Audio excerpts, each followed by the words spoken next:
And, of course, it's Wednesday, which means horse race. Get your damn membership in PSR Gold. It's a great time, especially a great time on Wednesdays. And God damn it, we're running these horses the entire show. Going with my horse. He's dragging ass in the back. Come on, Connor. You don't want to blow your load. We've got 2.5 hours. Take the time, baby. 6.5 hours later. It's a long-ass race. Yes, it's 2.5 hours. Fucking A. These horses are going to need some water, bro. And here comes Jimmy the Bag. I hate to say it, but the bag is moving forwardly. Now you want real late pace. Iron Eagle also making a move. Jimmy the Bag dropping back. It was too early of a push. Sharon smells the wire and he wants it. Who's going to take it from him? Billy Breas has flattened out. 17 seconds left. Saturated making a huge move on Sharon. It's Saturated and Sharon and Iron Eagle coming as well. Here comes Joe T. Making a huge move. Joe T wanting all the money. Oh my God, and it's Director 97. Back. Oh my God. Win. Jimmy, I think I want to get nuts here. I'm addicted to the horse race. I'm addicted. So here's what we're going to do. I think I'm going to do my own Jose Bouquet $50 horse race tomorrow on the show. Dude, I need the horses. I need it.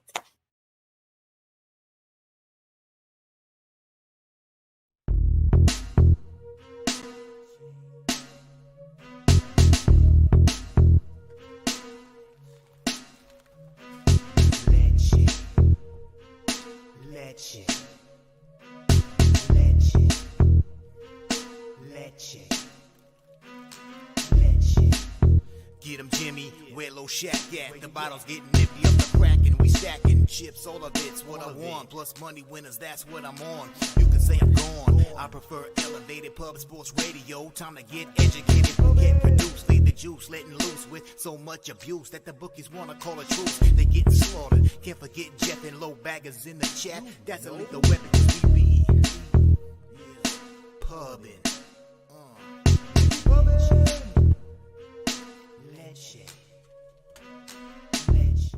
What up, cappers, gamblers, punters, hustlers, low baggers? Happy Thursday, January 25th to all of you. Thank you for watching Betting with the Bag right here on Pub Sports Radio. We have hit 5 new PSR Gold members, and Jose put his money on the line for this horse race today, and I couldn't let him do it alone, so I'm going to split it with him. I very impressed that he was going to put his money on the line. Very impressed. And we've had 5 new PSR Gold members. Shout out to Thur, Fanatical Jim, Vincent Ramirez, LJ from H-Town, and Said Porter. All now Pup Sports Radio Gold members. So that horse race is being set up right now. Shout out to all the cappers in the chat. Yesterday was extremely disappointing. Bad night in NHL. And, Friday's my in-out day. I can't even say in-out without thinking about this trailer trashy chick from Miramichi, New Brunswick, who asked me if I wanted to in-out. And it was the most erotic thing anyone's ever said to me. But back to what I'm supposed to be focusing on. It's an out day with my local at the end of action today, and yesterday was not good. So today is very important. Bruins -1 lost to the Canes on Mom's Night. Those moms brought a lot of magic to the Hurricanes yesterday.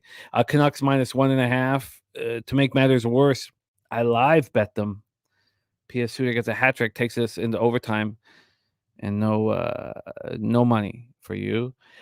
Kraken -1.5 was too easy. I shouldn't have added in the under 5.5, but I'm gonna, guys. I expect to go back to the well with the under in Edmonton. I expect to at this point. Kings -1. Is Todd McClellan fired? At some point during the show, I expect Jose to put on the breaking news, tell me that Todd McClellan's fired, and I don't need to throw away my Kings futures. So, Jose, at some point in the show. Now it has to happen, obviously. But please, God, please tell me that McClellan's fired and my Kings futures are still alive. The under 6.5, even at 3-1 halfway through the game, I was like, if the Kings just play, defensive hockey, this could still come through. And then Winnipeg, Toronto under 6.5. Who was hammering the over? It made no sense to me. I don't want to say this out loud because it'll probably stop but I'm not even gonna say it. But I've been trying to do something healthy for the last little while, but I don't want to talk about it. But before I went, the under 6.5 was minus 130. I get out at 6:30 and it's minus 110 to the under 6.5. The over had been hammered that hard, so thank God for that addition. Very disappointing. Gogster and I are not performing at a level that we want to perform at, and we're right. One good day for both of us today, we're right back in the black. So, but it's not at a level we want. Then a 1-3 in college basketball. Losing the Rice, watching Rice, fouling at first opportunity down 12 made me want to smash something. And Old Dominion and Villanova, I felt the wrath of being on the other side of the pimp. That's the first time being on the other side of the pimp. Did not go well for me. Northwestern +3 cashed. NBA, thank God for NBA. Timberwolves first quarter. Timberwolves first half loss. It was my only loss on the card because Bucks first half was too easy. 3-1 in NBA. So it's very, very important. It is crucial that we deliver here. And Donut Silks, a member of We Be Pubbing, and Rude Boy, now a member of PSR Gold. He's in for $50 today. We're going to do it again tomorrow as well. Shout out to all the cappers joining us. We got Fanatical Jim, Morgan Spooner, Vermont Moneyline. Vermont owns the American East, winning 9 straight. Let's copy and paste that. Thank you for sharing that with us, Morgan, my man. Speaking of college basketball, just to give you guys a heads up, this is what we are attacking here. We have Dave Rogers on Monmouth, Stony Brook, Southern Utah, Tarleton State, and actually our guy Mikey Money's also on that game. And then Long Beach at home to UC Irvine. And then Mikey Money's coming in firing. Georgia Southern, App State, SMU, North Texas, UNC Wilmington, Northeastern, Oakland, Green Bay, Grand Canyon, Stephen F. Austin, the goddamn Lumberjacks. Then that Southern Utah Tarleton game I talked about. Arkansas State, Louisiana, Ragin' Cajuns, Arizona State, Oregon, San Francisco, Gonzaga, UC Santa Barbara, Hawaii. I told Mikey, I said, Mikey, open it up today. Open it up and fire away. Mikey went a 3-1 with a push, 3-1. He just lost the big money line spot on Auburn. And I said, Mikey, fire the fuck away. I want action. I need action. Need a big night tonight. So fire the and that's exactly what he's done. Sammy Calmer on Heat +8 at -107. He's also on Medvedev moneyline. Let's get this here locked in for us. Heat +8 for our NBA card. I liked yesterday. I was surprised I didn't sweep the board. That's when you know you're starting to run nice. Let's copy and paste that. Thank you for Medvedev and the Heat, a +8. A Viper, Sacramento moneyline, Tampa Bay -1, and Calgary -1. I'm thinking of going under that total in the Calgary game as well. I would love to fade Calgary, but 3 straight losses for Calgary. It's not exactly where I want to fade them. And also Viper on Tampa Bay Lightning -1. Tampa Bay's won 6 of 7. Stacks play of the day is the Heat as well. So we have the corner of Calmer and Stacks Boulevard here on the Miami Heat. So let's get that set up for discussions. Heat at home to the Celtics in the midst of a 4-game losing streak here.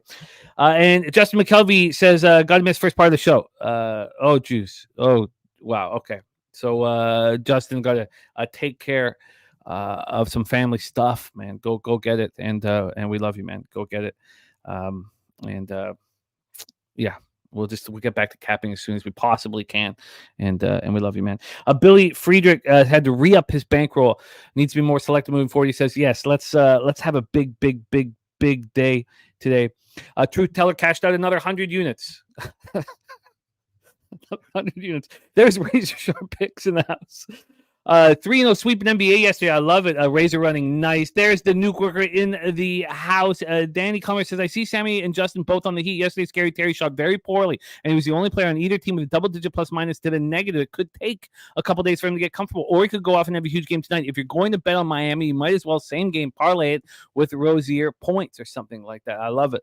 I love the looks there. Serious business. Rocco Rogers, Juan Ruiz, Christoph Kragowski ready to go. Slatsy 45, Sammy Comer, Kent Davies. There's Mikey Money in the house. Michael Johnson, Kelly McInnes, and yes, Razor Sharp Pick says, "Look at this stupid hat." Yes, it's almost game time. We'll be live for both football games on Sunday, as well as the NFL Pub at noon. Fly White Mike. There's Rocco Rogers says we slammed the Canucks Saturday in a revenge spot at home against Columbus Blue Jackets, best team in the league. The Canucks are not losing in back-to-back games.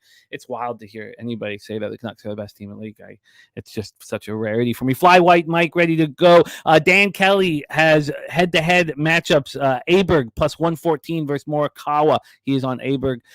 Let's get right to work. Wine Time Sports in the house. We got a coin ready to get to work. Joey Marinaccio, the Dapper Capper. Jay Smooth Balls. Play of the day. Albany, Maine over 149.5. Let's copy and paste that.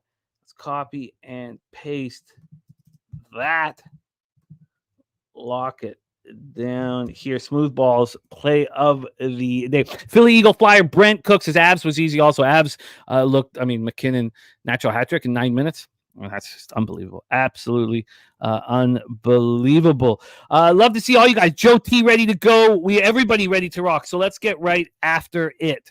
Thank you guys for joining us. We got Woo Rizza. Let's copy and paste Woo Rizza. Nasty Nate saying the Celtics smash. Nuke coming off a 2-0 day. Nice to hear, Nuke. Nice to hear, Nuki, baby. Mel says, I want to recognize someone, the best current player in the world, Nathan McKinnon. I don't care if you or Bobano dismiss me. I've never dismissed you for that take, and he certainly is playing that way. Certainly is playing that way. Lucas Ryan ready to go. Brian Watson. What a great group. So let's get right to work right now and bring on your first in 6:37. Was it, Mel? Wow, it was unbelievable.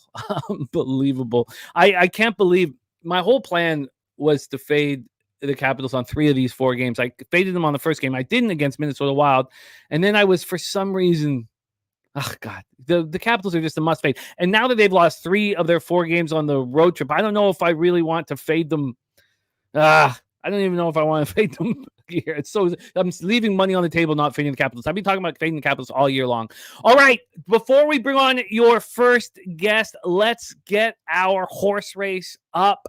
And Adam, Jose, you're pumped. Goddamn. You're pumped up. You're putting your own money on the line today. That's how pumped up you are.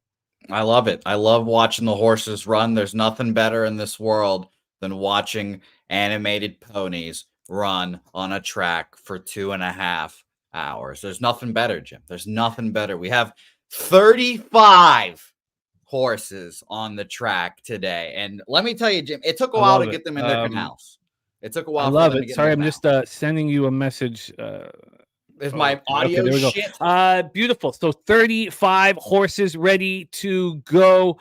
Jose, 35 horses ready to go. Are you going to 2.5 hour race? Of course. We are. Hold on. Is that Philly Eagle Flyer? The longest equine horse race in the history of horse racing. And also a big point here is that if you're American, we will pay you in American funds. True. Is that Philly Eagle Flyer becoming a member right there? You're muted, my man. Hold on. Okay. All right. And we've lost Jose. So when Jose comes back, we will rock here our horse race. We've lost Jose. Okay. He's back. We're back. No, is that a couple of late entries I'm seeing in the chat right now, Jimmy? We'll get you right. Take your time. Get right here, but I'll call the race. I'll call the opening of the race. Okay, we'll do that. All right, so let's get the race up here, Jose. There it is. They're at the post. There they go. We are off and racing. Oh, you all hear him? Oh, we're all great. My audio? You, Jimmy. You can't hear me. Jesus. Good. Okay. All right. Excellent. Well, that's a good start. I might have to stop the race here because we have some late entries. Who do we have? Brian Watson becoming a member here lately? Well, he became a member, but he's not a PSR Gold member. Oh, what is that? What about Philly Eagle Flyer? Eagle. Oh, he is a Gold member. Okay, well, I'll stop the race for him. Oh, wow. What respect. I'll stop the race for him. I don't care. And it could have been you, fucking Brian Watson, but you're not Gold. He will. He's trying to work it. He's trying to make it happen. So good. I'll give you the second here. But look, right. Philly Eagle Flyer wants the action. Who are we to say no? Of course. So Philly Eagle Flyer, congratulations. You are now the 36th horse in this race. It's going to be exciting here. Now, let me verify. Should we penalize Canadians for being Canadian? Well, that's just they get punished every day for that, obviously. Okay. We can't pile on, Yeah. And Ken Davies is complaining he's never seen such debauchery. You can't just stop a race. Can't become a member and then you can complain, you son of a bitch. And Coin is asking, how do you become Gold here? Coin, that's a great question. Our guy Sammy Colmer upgraded from his phone, I believe. All you have to do is scroll down. You'll see the description of the video. There'll be a $ or a C perks thing right there. And from there, you just click on it, and it'll take you through the whole thing. It's nice and easy. Sam Colmer did it. Not Flush Allen did it on his phone as well. So shout out to him. And shout out to Kent Davies as well. Thank you for laughing. Obviously, we're just joking. But it's nice to see everyone in here as well. I'll give everyone a few more minutes. And you scared me, Jim. I thought I was fucking – my mics weren't working. I was like, Jesus, I'm fucked. Yeah, I don't know. I've been trying to mess with my mic myself, and we're confirmed. Oh, Donut Silks has upgraded. Okay, so we're going to give it some time. So let you guys come in here. We'll give you a few minutes. We'll get NHL started. Kent Davies has upgraded. So I've messed with my mic here. Let me know if the upgrade Coins in as well. Let me know if the mic issue, if there is if the mic sounds okay for me, because I've been messing with it a little bit. So please let me know. How about we give everyone until the end of the first game? Okay, end of the first game. First game, and you know who fucking does? I don't think he has a horse either.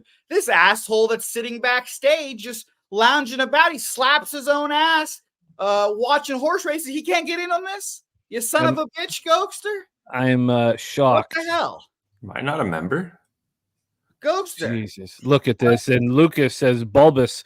The term bulbous is only used for two things: my disgusting pussy lips and shrimp.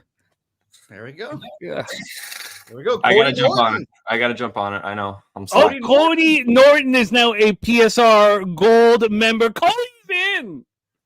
Cody's in. So we'll give Mr. Gogster a few minutes. Now, we don't need to introduce the man. He's here. I'll have you know, Gogster, I've said horrifying things about Belleville, Ontario. I need you to know that my wife's now looking at real estate in Belleville, Ontario. So I should stop with my horrible slander of the great city of Belleville. Thank you, Jim. Because we could be neighbors here very soon. Hey, we could be sitting together at the. That sounded really painful for you to say, Jim. I'm not gonna lie. That sounded really like it hurt you to say that Belleville was nice. I'm standing in the way of this mission. Mm-hmm. I'm standing in the way of this mission, but she is looking, and I said, I'll be at the Go-Go Club every weekend with Gogster if that's what you want. If you want me to become a pimp. Because that's what'll happen, right? That's what happens when you hang out at the Go-Go Club for too long. It can, yeah. The Go-Go will do it to you right next to Chuck's Roadhouse. You don't get in a fight there. You will at the Go-Go. But yeah, Belleville, come on down, Jim. Well, Gogster, can you please sell Jimmy on Belleville? I mean, what are the nice things that you go to Belleville for? Well, what are the amenities of living in Belleville? Yeah. Give me time. I haven't been able to find them in years, so give me some. Okay. No worries. We'll give you time. We'll give you time. Let's get right to work here. You guys have until till this next game is capped to get in as a Pub Sports Radio Gold member. Let's roll Gogster, because I moved on 2 games here on this card, and this one I've moved on 7 p.m. Eastern. New York Islanders 20-16-1, 18-10-5 on the road. Montreal Canadiens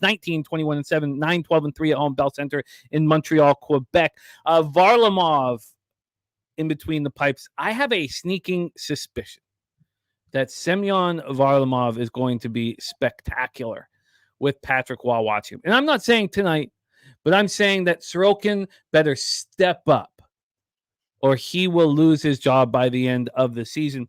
We did move on a couple futures on Tuesday. I think it was Tuesday. We moved on the Islanders to make the playoffs at plus 190. After their loss to the Golden Knights, they went to plus 205. We also moved on the Flyers to not make the playoffs at plus 130. I say we. I mean, I moved on it myself for 500, but we also had Dennis Garcia and Nicholas Earl we were all talking about the spot. So I moved on the Flyers to miss the playoffs at plus 130. That immediately went to minus 105 after their loss. And of course, what's hanging over the NHL right now is the 5 players on the World Junior team that are expected to go to London, Ontario, and deal with the charges that are set up that we'll find out more about here. The London police aren't doing a news conference until February 5th. So we're going to have to kind of wait for all of that. Slatsy says Waugh should get a great reception. And I don't want to fade the Habs off of 3 straight losses and ugly ones at that. The last one, 4-1 at home versus Senators on Tuesday. But I do believe that the magic of Patrick Waugh, I mean, it's not the Forum, it is the Bell Center, but magic of Patrick Waugh being back in Montreal will carry over and deliver here. So I am on the Islanders. I got the -1 at plus 111 last night. Let's take a look at the line history here and see what we are dealing with for this spot with the Islanders. Our first spot on the board. We're going to have to speed this up because we do have a lot of action we got to go through today. So we had a bit of a long intro, and then we're going to set up the horse race right after this. So you still have a little bit of time. But the Islanders right now are at minus 138 at Pinnacle. Much bigger odds everywhere else. And they opened up at minus 155. So when I moved on it, there had already been a move towards the Habs. There's a bigger one now. It is what it is. Take it away here for us, Gogster. I should have waited. I would have got a better line on the Islanders. Take it away, Islanders, Habs. Yeah, so Varlamov, guys, he hasn't had many starts since really in this month. He started last time, I think it was December 27th. And he also was in on December 16th against this Montreal team at Montreal. They lost 5-3, 36 of 40 shots. So what I'm finding is there's too many shots on goal from both of these teams actually of late. And with these two coaches, Tim, everyone's talking about our guy here, Patrick Waugh, but I think St. Louis is just as gassed up as Waugh is going to be for this game, guys. Short and sweet. I think there's going to be a lot of goals here. I know Varlamov, he's going to get this start, but like I said, first start in over a month, full start that is too. And then these penalty kills, Jim, home road, 75% or lower for both these teams. Then in January, both these penalty kills have been very poor too. So I think we're going to see a lot of goals here, guys. It's going to be an exciting game. Montreal's coming off some bad performances. This is another game at Montreal. They're not going to lay an egg here. Nor is the Islanders, I think, guys. It's going to be a high-scoring game. I'm taking first period over 1.5, tied in with the full game over 5.5 at plus 125. I have a hard time seeing this staying under. Montembeault is going to go, but I think the Islanders are going to be able to get to him. Horvat's day-to-day. Bertuzzi, Cizikas, and Pulock are all day-to-day. And then just Newhook, really, I'm finding for the Canadiens is out. So I think there'll be goals here, guys. Locked and loaded for Gogster and SGP. Big shout out to our guy Vincent Ramirez. Says great day for betting, boys. Up 10 units this week. Thanks to you guys. I appreciate it. Vincent Ramirez, you have created that.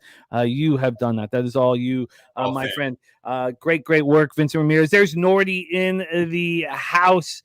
And Slatsy says Sammy gave up 9 goals last game, Sammy Montembeault.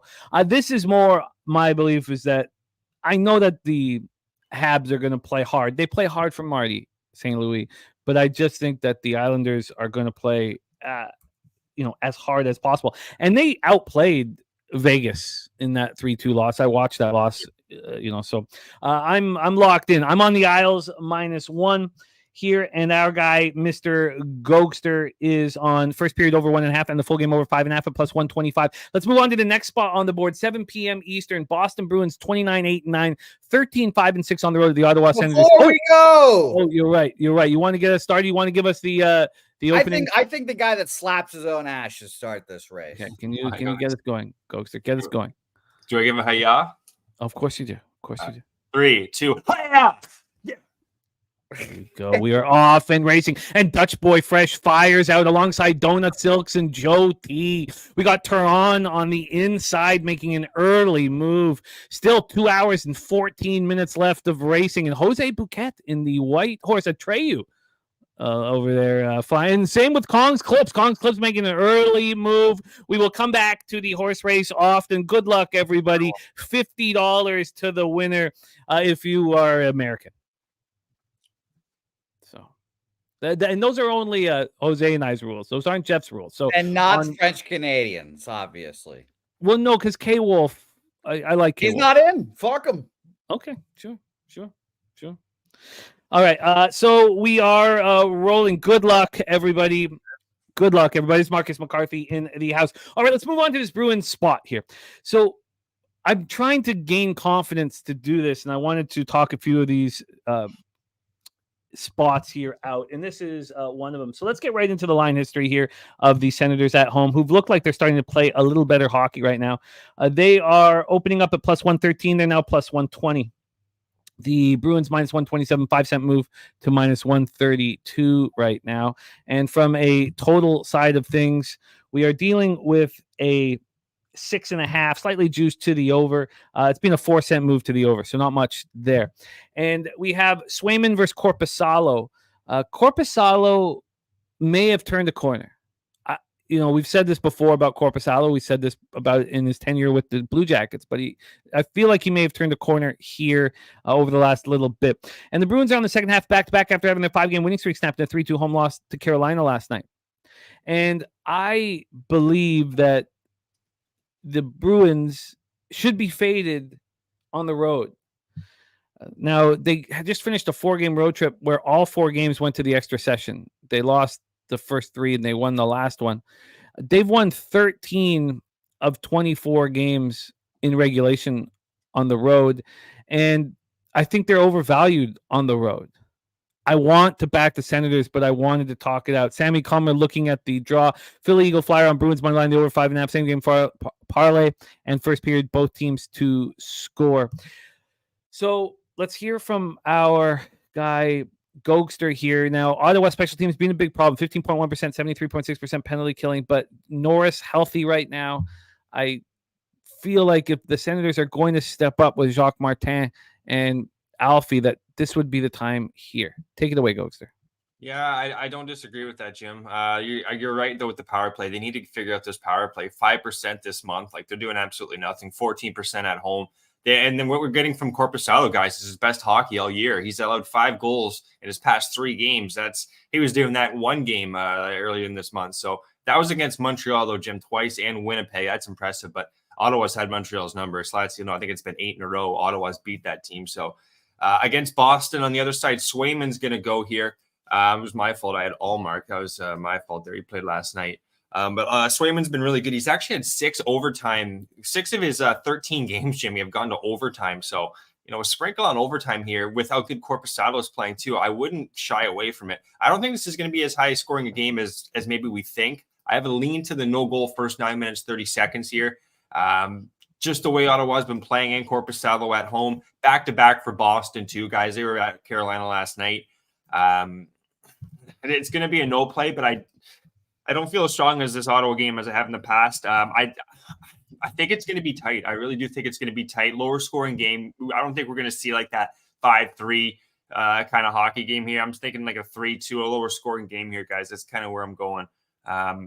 With that power play, I think it's going to be tough for Boston to really do what they want against this, Ottawa to do what they want against this Boston team. So going to be a no play. I think it's going to be Boston's healthy too, Jim. So both these teams are really healthy. Hamannik's out, but that's a good thing for Ottawa. So Kubalik day-to-day. Going to be a no play, guys. Lean to the under. I'm gonna start fading the Bruins on the road every game. If I'm gonna get plus money every single time I'm in this situation, I don't need to like black and white every single game, but I'm gonna move on the Senators here. I hope the line keeps moving in the Bruins direction. Let's move on. 7 p.m. Eastern. Philadelphia Flyers 25-17-6, 14-6-4 on the road. The Detroit Red Wings 24-18-5, 12-8-4 on the at home. We're at Little Caesars Arena, Detroit, Michigan. Samuel Urson, 12-7-3, 2.44 goals against average, 905 save percentage, 3 shutouts. The pressure is on now for him. Carter Hart. I mean, we don't know at this point if these guys are. We don't know. Let's not just pass judgment. We don't know what their future looks like on ice at this point. And so it's one thing excelling when you're the backup goaltender and you have no pressure. It's another thing excelling when the starting goaltender is gone for the foreseeable future and you have to step up and your coach is, an asshole. So it's not going to be easy, I think, for Orson. And Alex Lyon has been so good. He's just been so good. 11-6-1, 2.67 goals against average, 919 save percentage, 1 shutout. Philadelphia power play, 13.8%, 85.2% penalty killing. Detroit power play, 23%, 80.3% penalty killing. And this is my second spot that I bet yesterday. I almost bet 3 spots. It was the Blue Jackets that I held off of. But here I am on the Red Wings, and looks like another line that's gone against me. Another line that's gone against me here. And I think the Flyers are going to fall apart. And it's not because Carter Hart is here. It's just because of the way Tortorella coaches. He's just not it's not fun for these players. Maybe it's a business. It's not supposed to be fun, but he takes a lot of the joy out of being a hockey player. And he's very hard-nosed coach. The Wings coming off their second loss in 3 games, 5-4 at home to the Stars on Tuesday night. They're bet on at home, in my estimation, and I am on the Red Wings here, -1 at +122. Another spot where I should have waited. Interesting, the market moving towards the Philadelphia Flyers, who've lost 3 straight, coming off that 6-3 loss at home to Lightning on Tuesday. A Mel on Detroit team total over 3.5 in regulation at +125. Take it away, Gogster. Our next spot on the board, Flyers, Red Wings. Yeah, Urson hasn't been that great, guys, actually, of late since Hart's gone down. He's had the last 2 games against Ottawa and Tampa Bay, both at home. He's allowed 4 goals in both of those games. So he's it's going to be a tough spot for him, but we'll see how he does. I actually have kind of not high hopes, but I still want to see more out of this kid to kind of before I kind of not give up on him, but kind of start fading him. But it's a strong power play I have here in January, Jimmy, for this Philadelphia team. But the thing is, only 4 of those games are on the road. So all of that special teams is pretty much at home. Only 4 games on the road. What do they do on the road? 85% penalty kill, only 8% power play. So their scoring is going to drop off here. Someone in the chat, I think it was Philly Flyer Eagle. I like that under 2 Philly Flyer Eagle. That's kind of where I'm leaning towards. I am off this game, though. Leon did lose to this, or Lion, whatever you want to call him. He lost to this team 1-0 against Philadelphia December 16th. So was a very low-scoring game there. Compers day-to-day. Leon's been solid. One thing about the Flyers, Jim, they got a really good road record, 14-6-4. So they have been performing quite well. And then looking at home road splits, Urson is 7-2-2 on the road with a 922 save percentage. So it is going to be different, though. He has been struggling his last 2 games. I'm going to be off this game. I do think it's going to be tighter. I don't think Detroit's it's not going to be that easy for them to score here. I think it's going to be a tight game. No play guys, but that's kind of where I'd be looking. And also just bringing up Detroit, they've been solid. Only losses this month have been to Dallas, Carolina, and Edmonton, and 2 of the 3 were 1-goal games. So they're playing really good hockey, but I think this will be a low-scoring tight game.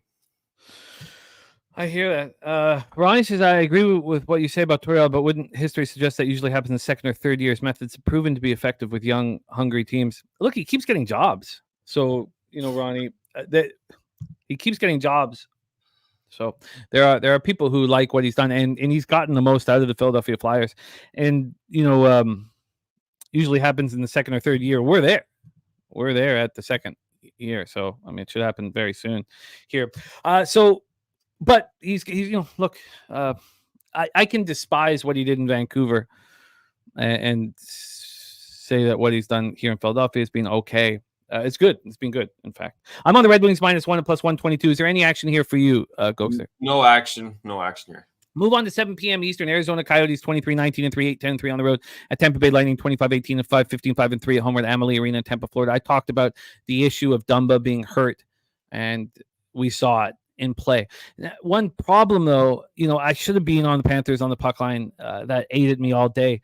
or all night, I should say. But one of the issues here is that, and we saw it with Buffalo losing to Anaheim and beating LA Kings. You rarely see a team play horrific in back-to-back nights against Florida and Tampa.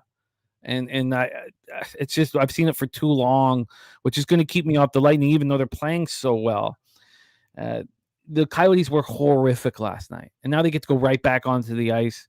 If I like the hockey team more, I'd probably take them first period. I really don't like the hockey team. I try to fade them as often as possible. So I'm just off of this spot, unfortunately. Tampa right now at minus 202. This opened up at minus 219, so we've had the move towards the Coyotes. And from a total standpoint here, we have this sitting at 6.5 at a pick'em. It opened up at 6.5, minus 116 to the under. So there's been a legit move towards the over. I'm off of this spot. Take it away for us here, Gogster, Coyotes, Lightning.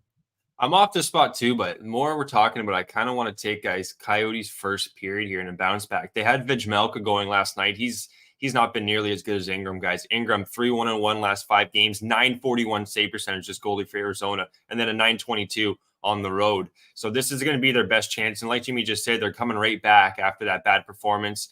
And this is a tough stretch for them really before this break. They have 3 games on the road. This is their second. They got Carolina Saturday.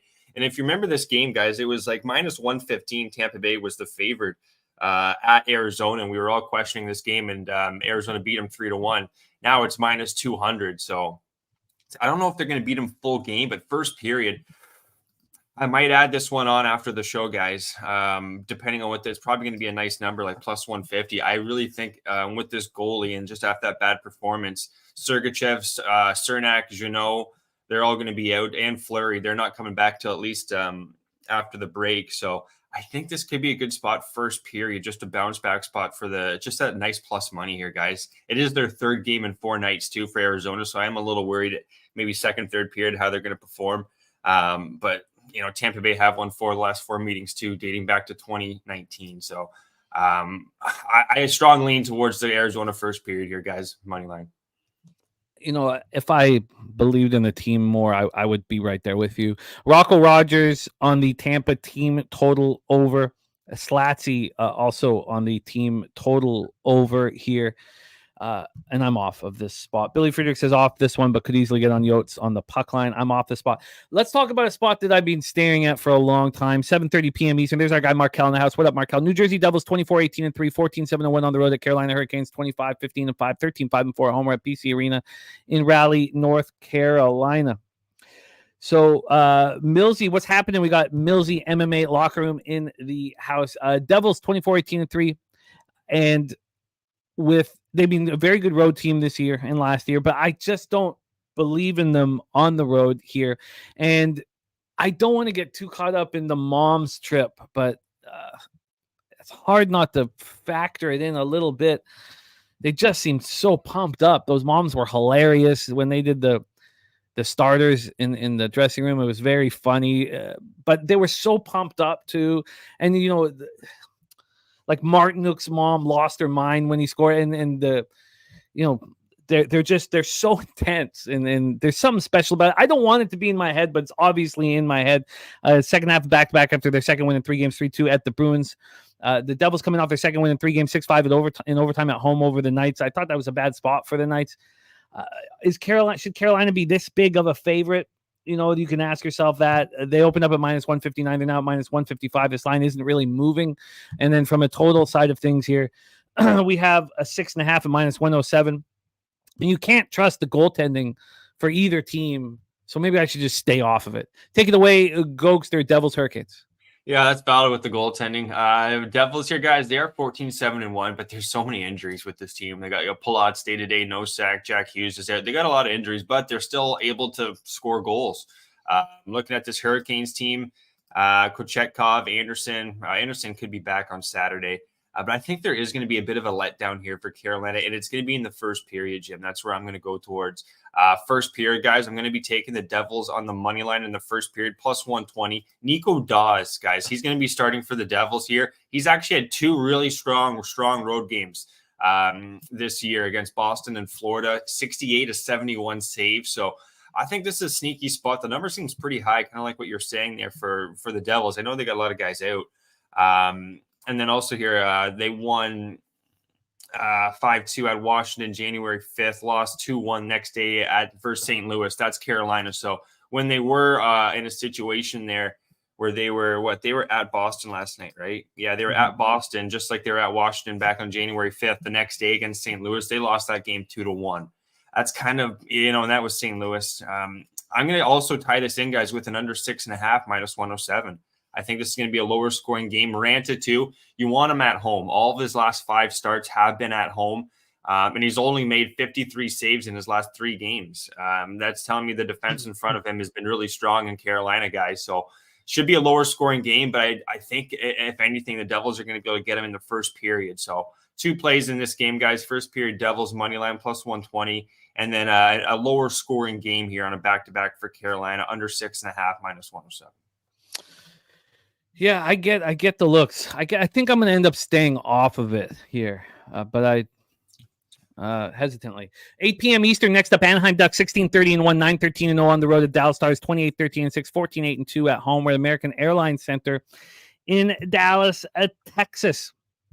So here we go. John Gibson, 9-19-0, 3.06 goals against average, 900 save percentage versus Ottinger. That's listed. Let me know if I'm right. 14-9-2, 3.01 goals against average, 903 save percentage, 1 shutout. Anaheim power play 18.7%, penalty killing 77.4%. Dallas power play 22.6%, penalty killing 83.3%. The Ducks snapped their 3-game losing streak with a 4-2 win at home over the Sabres on Tuesday night, and now they head out onto the road in a tough spot. The Stars come in off their second win in 3 games, 5-4 at the Red Wings on Tuesday. The Stars are a real Jekyll and Hyde bunch. I mean, they're not as good as some of their parts. It feels like the totals at 6.5 minus 110. When you look at this roster, you're like, God, this is a really good hockey team, but they just don't seem to deliver in spots like this when they're huge favorites. But they opened up minus 312. They're now minus 326. I don't find this interesting at all, or appealing at all, I should say. Take it away for us here, Gogster, Duck Stars. That's 2 of us, Jim. I have a hard pass on this game, guys. I didn't even really take any time in this game. I saw the line. I don't trust Dallas. And this Anaheim team screwed me the last game. So I'm just going to stay off this game completely. Dallas, to be honest, I'm not a big fan of their coach, DeBoer there. But anyways, it's going to be a pass game, guys. Line's too high. If anything, maybe take a sprinkle with the underdog here. Dallas, both these penalty kills have been really poor too this month. So line shouldn't be this high for Dallas, in my opinion. Let's roll on. Next up, 8 p.m. Eastern. Nashville Predators 25-21-1, 12-9-1 on the road. Minnesota Wild 21-21-5, 12-9-3 at home at XL Energy Center in St. Paul, Minnesota. UC Saros 18-18-1, 2.94 goals against average, 904 save percentage, 2 shutouts. Philip Gustafson 13-11-2, 3.29 goals against average, 896 save percentage, 2 shutouts. I'm not sure if they will be the goaltenders in between the pipes, but that's what's listed. Both power plays right at the same, 20% for Nashville, 20.5 for Minnesota, and the penalty killing so bad for Minnesota, and with no Spurgeon for the rest of the year, there's no real change in sight. Predators coming off their 3rd loss in 4 games, 4-1 at home to the Panthers on Monday. The Wild come in off their 3rd straight win, 5-3 at home over the Capitals on Tuesday. And I think your breakdown is going to get me to move on this. I do not believe that the Wild are going to turn it around. I know a lot of people do.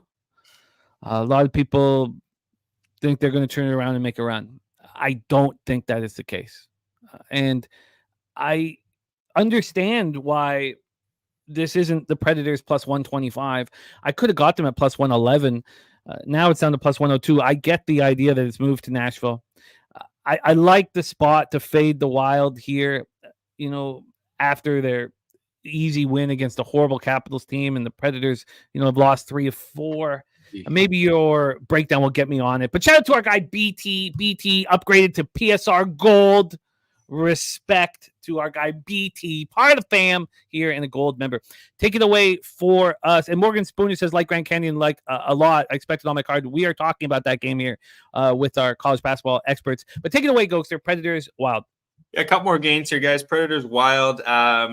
In this game here, the goaltending's been a problem for the Wild. That's been the big thing. Fleury, I have here day-to-day. Spurge, Jimmy already brought up the injuries. They're scoring a ton of goals, but not getting the goaltending. That's not good. Both teams are also allowing a lot of shots on goal of late. And Nashville's won 5 of the last 8 meetings against this team, guys. Nashville are also completely healthy. They're coming off of 4 games of scoring 2 or less. This is a good spot for them to really to get right, especially, like I said, a healthy hockey team. And they should be able to take advantage, I think, of this poor defense of Minnesota and goaltending, guys.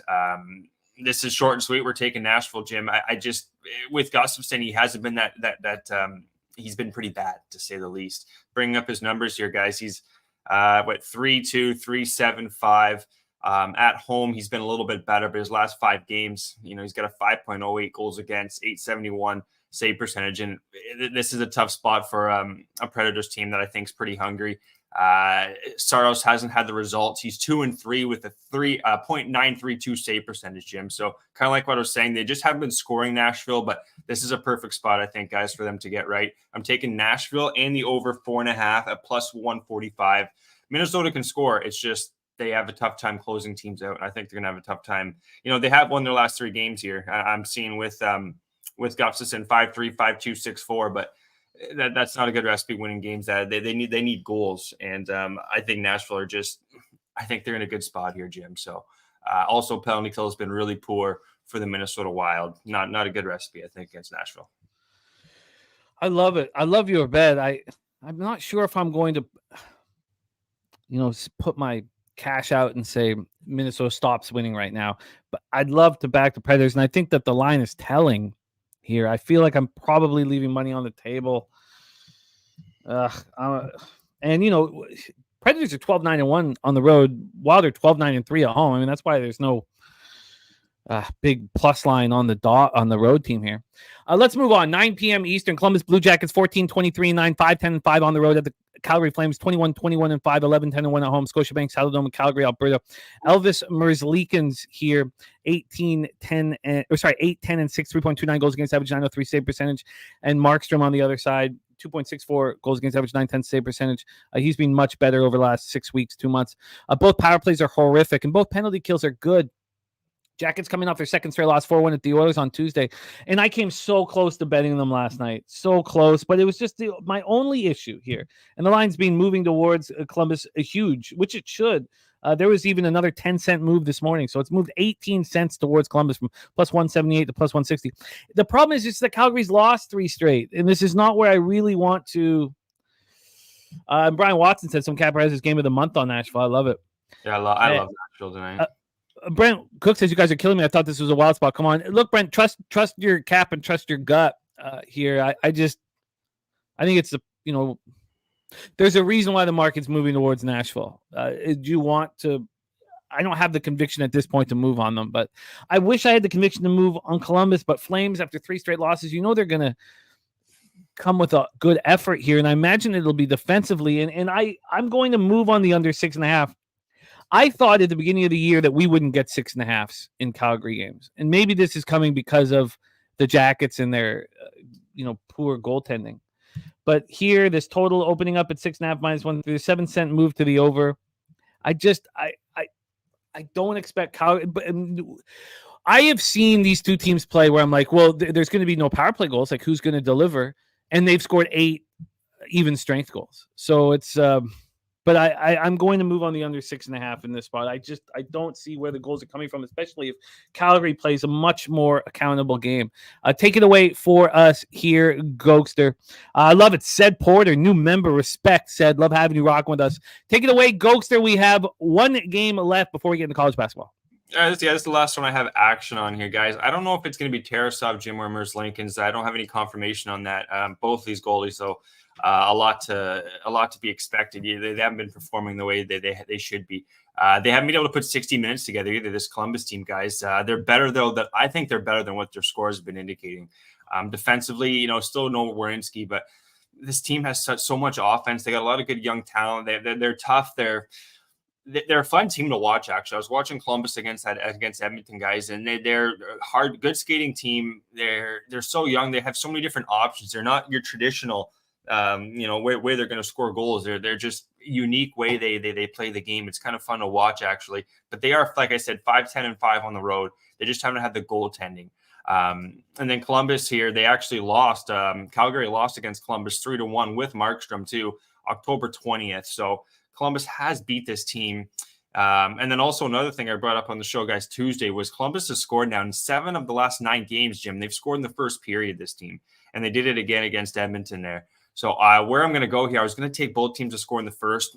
I wouldn't mind that one either, guys. But what I did is I took Columbus in the first period on the money line. I think they're going to come out strong here. They played a good game against Edmonton, especially really the first period. They didn't really do much after that first period, but I think they're going to be able to. First period hockey team, this Columbus Blue Jackets team seems to be, guys. So let's take the plus 140 on that. Calgary, I could see them winning this game, Jim. But again, first period, I think they're tough out. And then, like I said, they lost to this team too. Calgary did 3-1 back on October 20th. So they have struggled against this team. So short and sweet, we'll take Columbus on the money line. Just a tough hockey team. I think the Flames they'll have their hands full with this Blue Jackets team tonight. And Johnny K saying Islanders got to be the best bet tonight. It's wild watching the market go against us to feel that way, because I feel that way as well. Yeah. So Gogster moving on the Jackets first period. Mm-hmm. I wish I had the balls to do it, and I don't. And Slatsy saying, coach said we had a great Wednesday practice. We'll be ready to play our best game of the year. Calgary. Yeah, so I'm going to take the under and expect accountability here. But I love the Jackets and want to bet them as much as possible. I don't want to fade really. Unless I think a team's, in all honesty, I don't really want to fade any team that's lost 3 straight. I know it sounds wild, but it's just, unless you think you're putting your foot on the throat of the opponent, how do you not get your best performance from a hockey team that's lost 3 straight? And that's what I'm afraid. That's what I'm afraid. Sorry, guys. Just that Montreal game. They've lost 3 games in a row here, and whenever they play at home, it's going to be a good game. A lot of goals, I think, that Islanders Montreal game. I can't wait to watch that game. I love. I'm a fan of Patrick Roy. 9 p.m. Eastern. Chicago Blackhawks 14-31-2, 4-20-1 on the road to Edmonton Oilers 27-15-1, 14-6-1 at home at Rogers Place in Edmonton, Alberta. So this is something that came as the morning went on here. I'm going to be on the under 6.5 in this one, and there's been a 13-cent move to the under. And simply put, we have the Blackhawks with their better goaltender in on the second half of back-to-back, where they're not going to have legs. And this is going to be the Devils trapping from the early 90s. They're not going to allow odd man rushes from the Oilers. Now, the Oilers will still get them, but they're not going. It'll be 5 guys in a line. It's not going to be a fun hockey game. That's the only way the Blackhawks can play. And also this power play, with Bedard was bad at 13%. Without Bedard, it's at 8%. And they're coming off their second straight loss, 6-2 at Seattle last night. They're going to get just destroyed on the flight over, not booze-wise, but I mean by their coach. You can't play that way. I mean, you're gonna lose every single game for the rest of the year if you don't play accountable defensively. And the Oilers coming off their 14th straight win, 4-1 at home versus the Jackets. How are they doing it? They're playing very tight, accountable hockey. And this is so I'm going to move. So I know what I'm doing now. I would love to join you on the Coyotes, and I really want the Senators. The Senators I'm much closer to than, and I would love to join you on the Preds. God, maybe I should just add all of them. I mean, I'm going to stay off the Coyotes. I'm going to stay off the Coyotes. I just worry about maybe both teams to score. The Lightning, they've Kucherov especially, Kucherov. He's leading the league in points, so I'll stay off that game. But sorry, did I say Coyotes? Sorry, did I say Coyotes? Coyotes first period, I had to lean towards. Yeah, but I'm sorry, my bad. The Predators, the Senators, and the Jackets would be 3 spots that I'm very interested in. And I'm going to bet the under 6.5 in both Columbus, Calgary, and Chicago, Edmonton for sure. And then I think the Senators I like best of the 3. I'm not going to take the Jackets. Let's cut them out because I'm concerned about the Flames on this 3-game losing streak. And they were playing pretty good hockey before this. And then I've got to, do I really want the Predators to get in the way of this winning streak? Well, I love the bet. So maybe it's just the Senators and these 2 unders. But take it away here for us. Our final game on the board before we get into college basketball, Blackhawks, Oilers. I'll let you guys get into college basketball. There's not much I have on this game. It should pretty much been Edmonton's playing the best defensively they've been in, I can remember. This is now 12 games in a row where the opponent's team total under 2.5 is hit. And the Chicago Blackhawks, guys, 11 of the last 13 games, they've been under 2.5. So maybe Edmonton regulation, Chicago team total under 2.5, but it's probably going to be juiced a lot still. Edmonton should win this game, but again, similar to the Dallas game, guys, it's just I'm not going to try and fish around for a line this high. We got enough action, 7 games on the card. So Mrazek is their better, the 2 goalies. He'll be going tonight against Skinner. Is it going to be Skinner? Actually, we could maybe see Picard tonight because I know Skinner's been playing a lot lately. So I'm going to be a pass, but I'll root home the under for you, Jim. Thank you. Thank you. And Pickard, excuse me, or Skinner, it's fine. I mean, I'd rather have Skinner in there for the under 6.5, but it's fine. Voodoo Ranger looking at Blackhawks plus 2.5. Philly Eagle Fire, Bruins, Stars, Oilers, Wings, 4-team NHL, a parlay. Coin saying Edmonton putting together similar goals against streak, similar to Winnipeg, locking opponents down. Yeah. So we've gone over my action. The only bets I've made, lines have gone against me. Islanders -1 plus 111, Red Wings -1 plus 122. I don't like that. The Senators I find appealing enough to pull the trigger.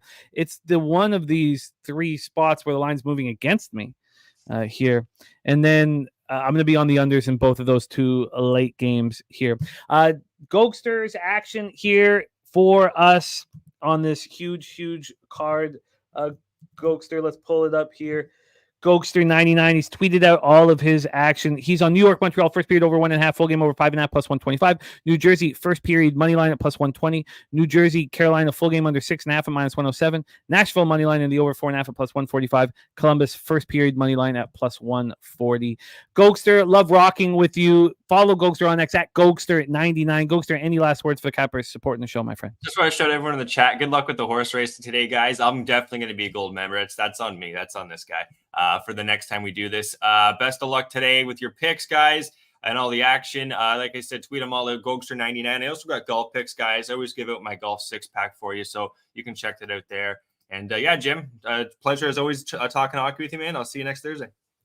Get that cash, Gogster. I will be in touch, my friend. All right, we are going to move into college basketball here to get rolling, waiting for Dave Rogers to join us backstage. Let's take a look at the horse race here and see where we stand right now. Rude Boy in the lead, but falling back a little bit.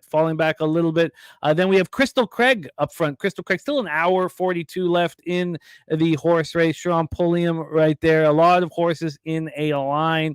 Browns Hughes putting his nose up front. Same with the Chosen One. The Chosen One in business. Cody Norton, a lot of people in a line there.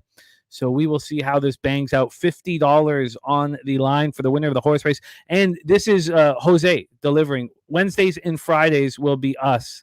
Wednesdays and Fridays will be, Jeff Slaughter putting up the cash. And then Jose, too excited about horse racing, wanting to rock it here on Thursday.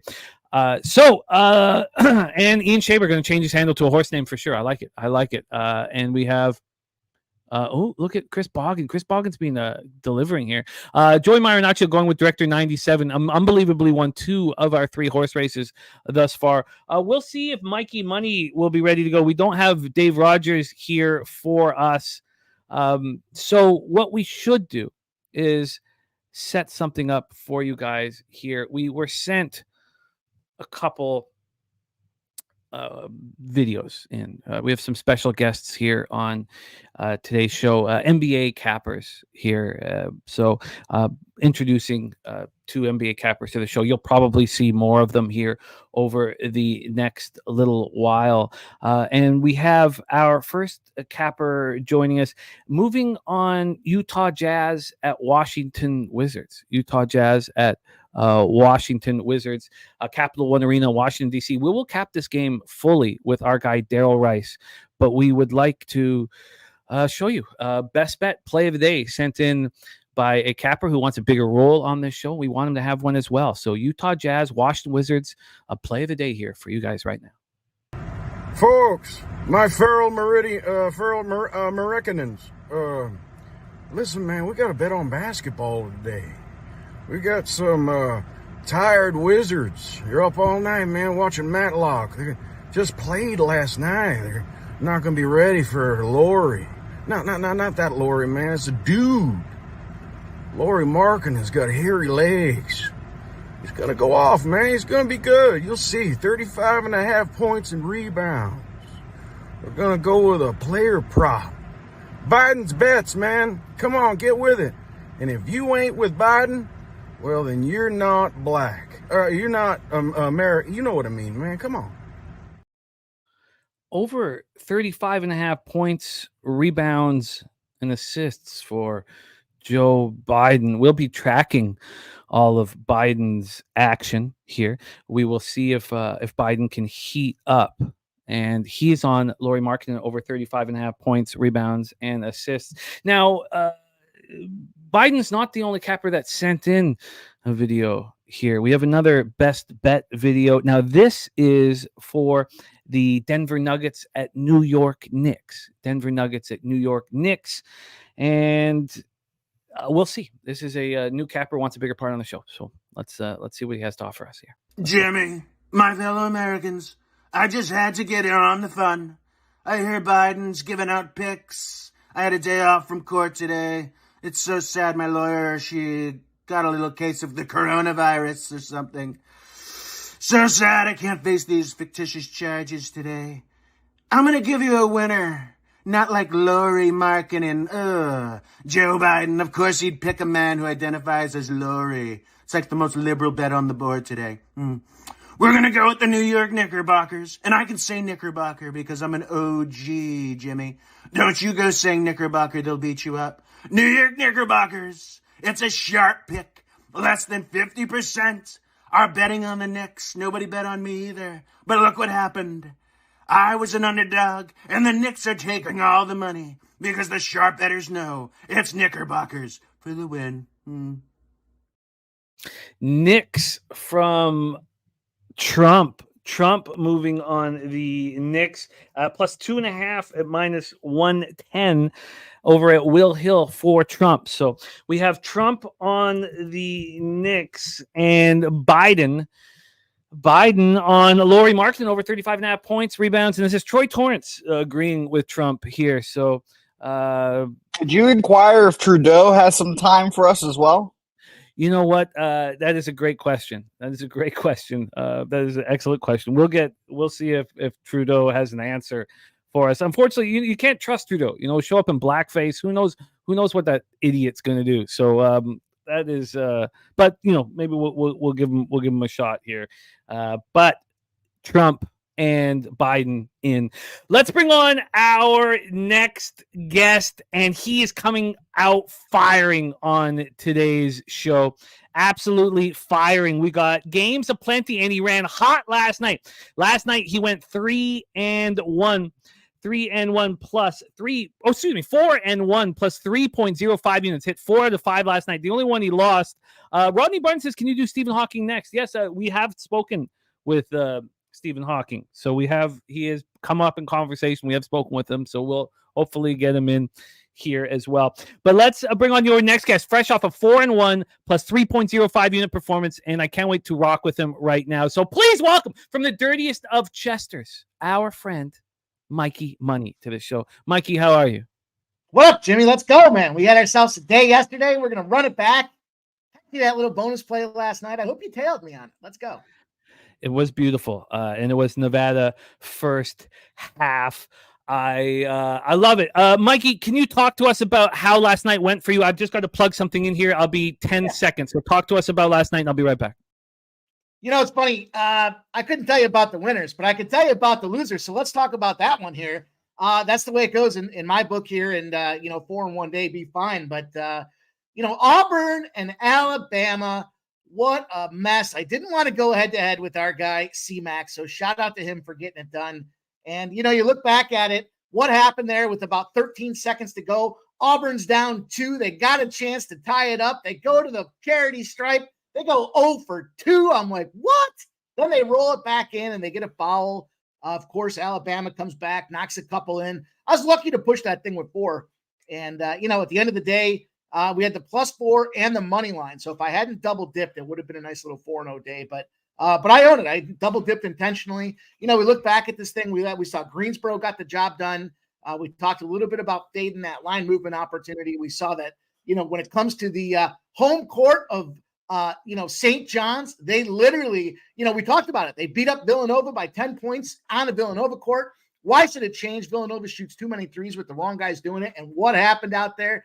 Boots to ass, Jose. Boots to ass. They ended up beating them by 20 points on their home court out there. That was a sweat-free little victory. We did sweat with that Nevada under, though. I think we had 140, I don't know, it was 144s, 143 and a half. And I think it got I want to say it finished off at like 142 or 143. So it was all good, though. You know, it was a fun little night there on the college hardwood. Took some swings in the NHL over on last call. Didn't go the way we wanted, but, you know, we're all good. We're growing. We're building bankrolls. We're having ourselves a productive week. And you asked me to empty the clip here in college basketball, and I'm excited to do so. We got ourselves a card. I'm going to be sweating this thing until about 3 a.m. because we're going to play the little game of late night special, Jimmy. It's the late night special. Oh, yeah. Shine a light on me. Let's go, baby. Let's get this card.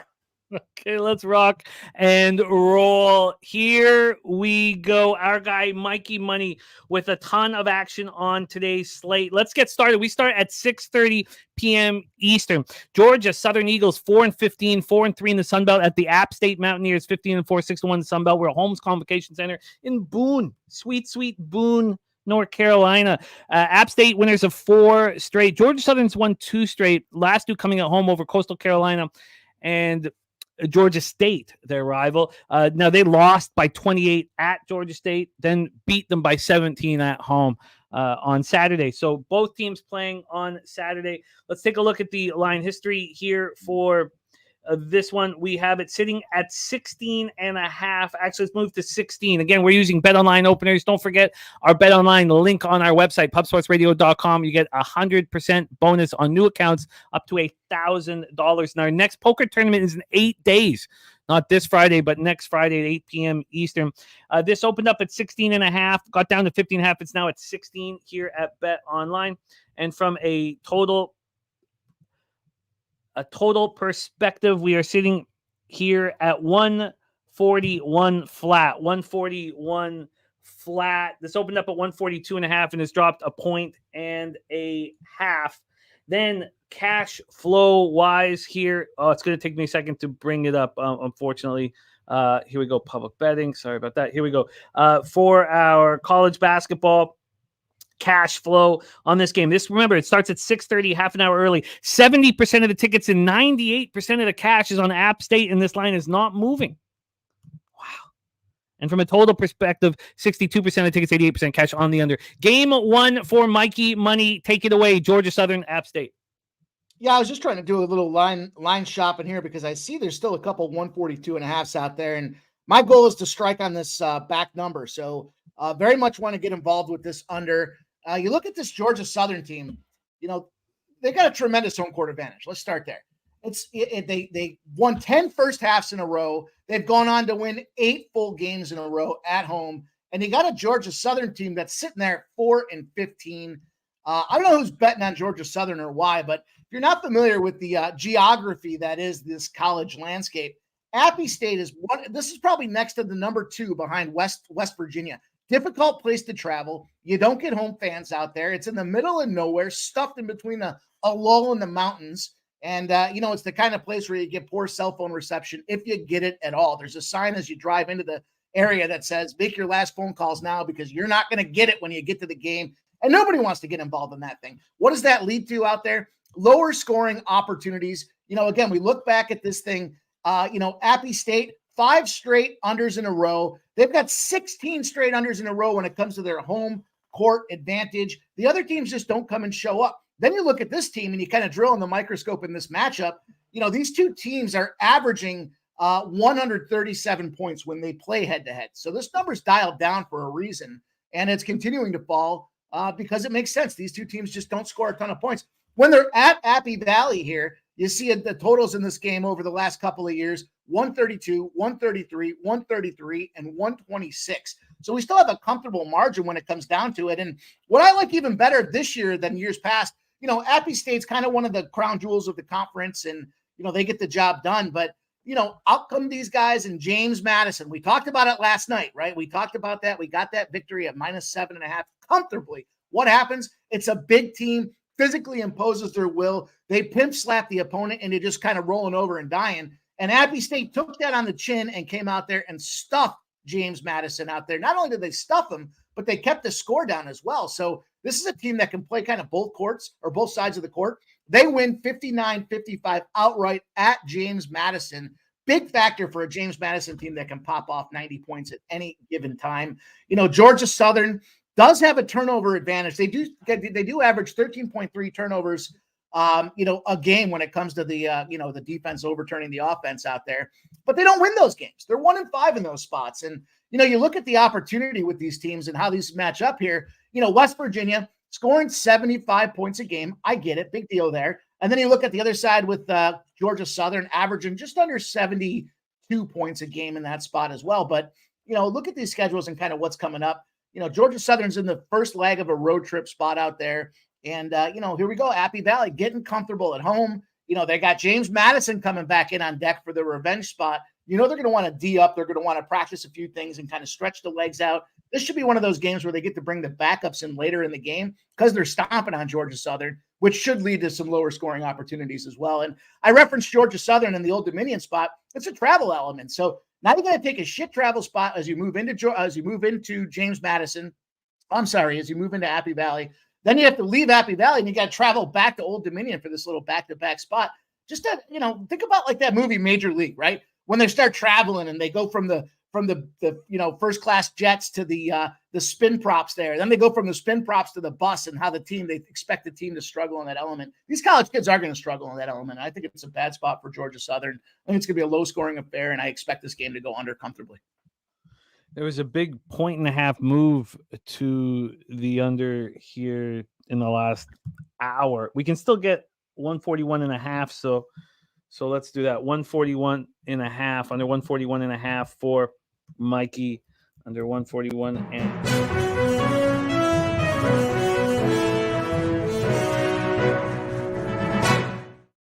Oh, thank God. Tell me. Jimmy, breaking news. The Panthers have hired the Bucks offensive coordinator to be their head coach. What a dick. What a dick. Love Jose. Jimmy, I got 142.5 at minus 108 for the under on FanDuel.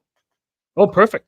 Beautiful. Okay, beautiful. It's moving quickly offshore, so that's great. Oh, under 142.5 minus 108. You don't think that Georgia we have I know the bad travel spot for Georgia Southern. I just want to talk about a possibility here. You have App State winners of 4 straight. If they feel very good about themselves, they destroyed Coastal Carolina. They just, destroyed them in that home and home.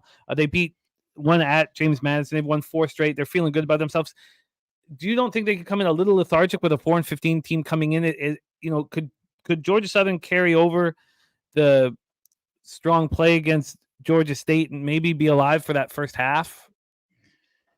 I mean, they might be alive for the first half, but that would be highly unlikely, unprecedented, given the fact that this is such a difficult travel spot. If you look it up, literally, they'll say this is one of the most challenging places to travel to, because even if you fly in, you got to still drive like 3.5 hours to get there.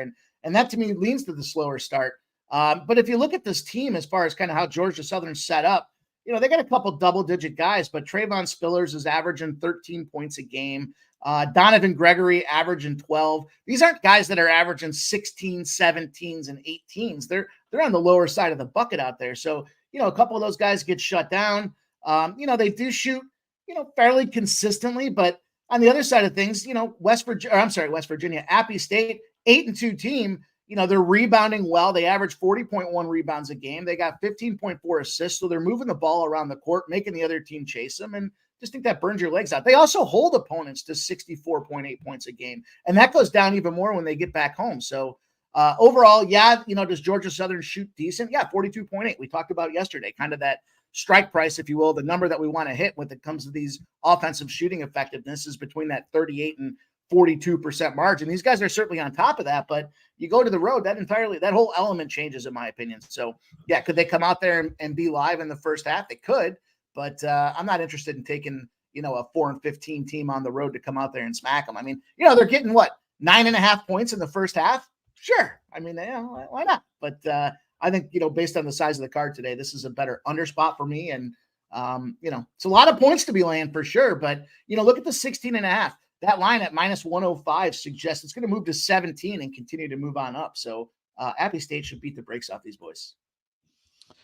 interesting. The move, though, initially, was towards Georgia Southern, a full point move from 16.5 to 15.5, and now it's coming back. So maybe if I am interested, I should definitely wait, because you're right. Don't you think that kind of correlates just as a general, editorial when it comes to like hockey? We see that these teams are, plus 250s. We see guys do it all the time that we know, and they're like, oh, this team shouldn't be a minus 300. I'm just going to take the other side. You don't even know who the goaltender is. You don't know the elements that go behind. I agree that some of these teams shouldn't be priced like that, but don't you think sometimes these sharp bettors that are betting overnight are looking at it saying, that's just too many points with James Madison coming on deck, and they're just quick to go pull the trigger on, and that's what kind of drops that number down because they want to take all those points in their back pocket? I also think that when now Georgia Southern is 4-3 in the Sun Belt, so it's not like they're just a complete walkover. But that first half against Marshall was impressive. I mean, they were winning outright at Marshall after the first half. I'm going to take a little bit more time on it, but I absolutely hear what you're saying. Great job, DC Capper, coming off a monster night last night. We have some cappers questioning here the situation in the horse race. Let's take a quick look at the horse race. We're through one game here for Mikey Money in college basketball. Let's see where we stand here. Randall Sheffield up front, just a nose in front, very, very tight. Crystal Craig making a real move. Crystal Craig making a move. We have an hour 20, and there's Sammy Culmer. Sammy Culmer also making a move, and Jose Bouquet in the running as well. And here comes Iron Eagle making a way too early of a move as well, and Philly Eagle Flyer also involved. So we will keep an eye on this. No, Nate Dogg, the Devils are not healthy now, and we will not see Hughes until after the All-Star break. Let's move on to the next spot on the board for Mikey Money. 7 p.m. Eastern, the SMU Mustangs 13-5, 4-1 in the American at the North Texas Mean Green, 11-6, 4-1 in conference. We're in Denton at the Super Pit, baby. The Super Pit.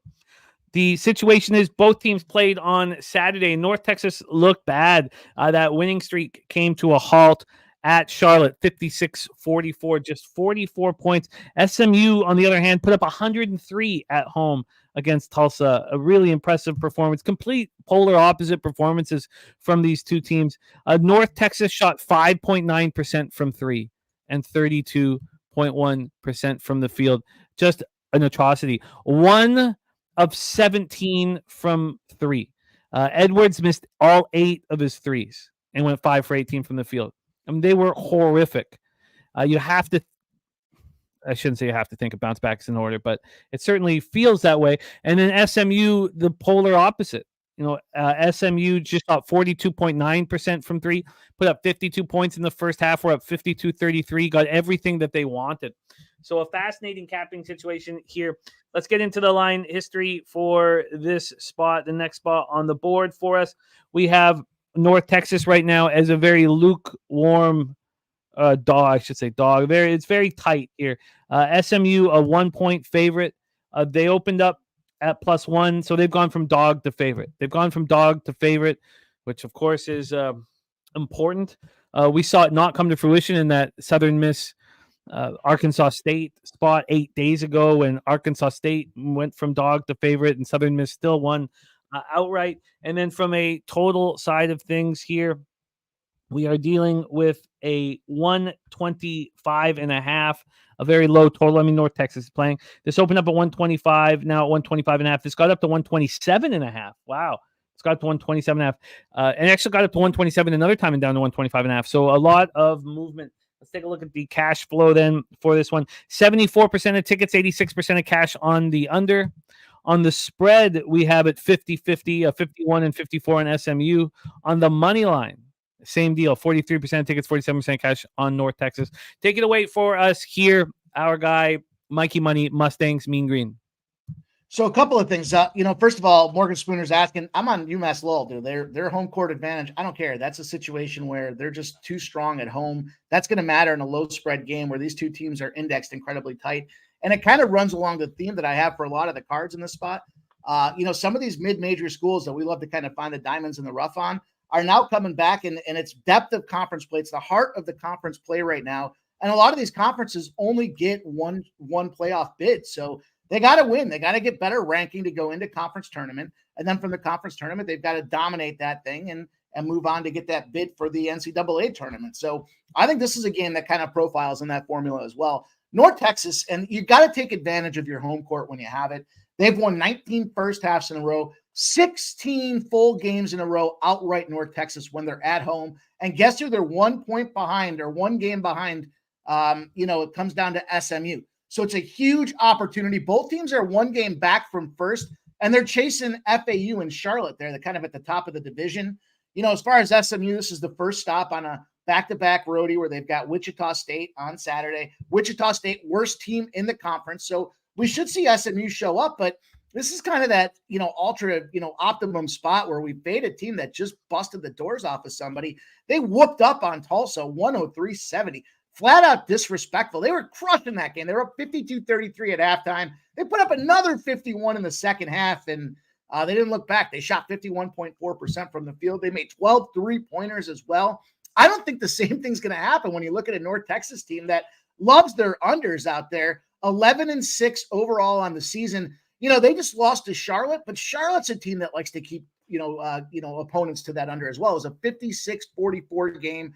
They were down 27-22. They only scored 22 in the second half. So kind of a consistent trug-along game. But, I hate to say that the team's due for a win, but I'll tell you, they were due for a loss. They had won 6 games before that, and they've been holding opponents to that under that I talked about. 7 straight opponents of 62 points or fewer, including that loss out there to Charlotte. So you got a mean green team that scores 67.5 points a game. They don't really rebound that incredibly impressive. They're 37 rebounds a game, but they only give up 58 points a game. So again, we got the kind of perfect storm for a team that just blew the doors off of an opponent in SMU. We got competitively priced situation here with 2 teams that are, equally 4-1 in the conference, fighting for that top spot. And then last but not least, when I talk about home court, in the AAC, the advantage for home court teams is 24-17. The average line, though, here's where this thing jumped up. 24-17 is a nice little win margin out there. We're still sitting around that 55 to 58%. Like to get that over 60, but the average line in those spots is a -3, and they're winning those games by 4 points. So they're covering the spread by a point. But look at this here. We're getting 1.5 on the other side of things. So if we've got a 4-point margin and we add that 1.5, it should be around 5.5 on the index. We should be comfortable with this plus 1.5. Even if they lose this game outright, I still think it's going to be a tight competitive battle. And we're going to see the best out of both teams. But for kind of being a little mid-major tour here, this game should have a lot of fun. It's got a lot of meaning behind it. And I think it's going to be, if you like, defensive basketball, this is the game to watch. And, I think North Texas has the edge because of that home court. I love it. I love the look. And here, I'd be going against sort of what's been working for me with the correlating, market not moving in the direction. But here, at least we can explain it perfectly. We can explain it. And I think that's enough for me to rock with you on here, just that we can explain it here. We can get you a plus 1.5. You'd prefer the plus 1.5 over the plus 1.5 minus 111, unless you can find a 110. Would you prefer that over the money line? What do you have for the money line? On the money line here on the North Texas Mean Green, this one pops off at 7 p.m. We have, sorry, I pressed the wrong button. Oh God, here we go. Give me a second here on the money line. God, here we go. We have. It's not very good. Plus 105 is the best we can get you. Yeah, I'll take the 105. That's about the right price for the 1.5. North Texas plus 105 here for Mikey Money. All right, I can at least understand that 1.5 points is 15 cents. That makes sense. I'm good with that. Give me the 1.5, or give me the money line. Absolutely. Let's go. And plus 107 was just found by Billy Friedrich. It's plus 100. Friedrich, my pal. Let's roll on. Oh, Nate Dogg, don't worry. Nothing is set right now. It's just tough to lock down a spot in Toronto.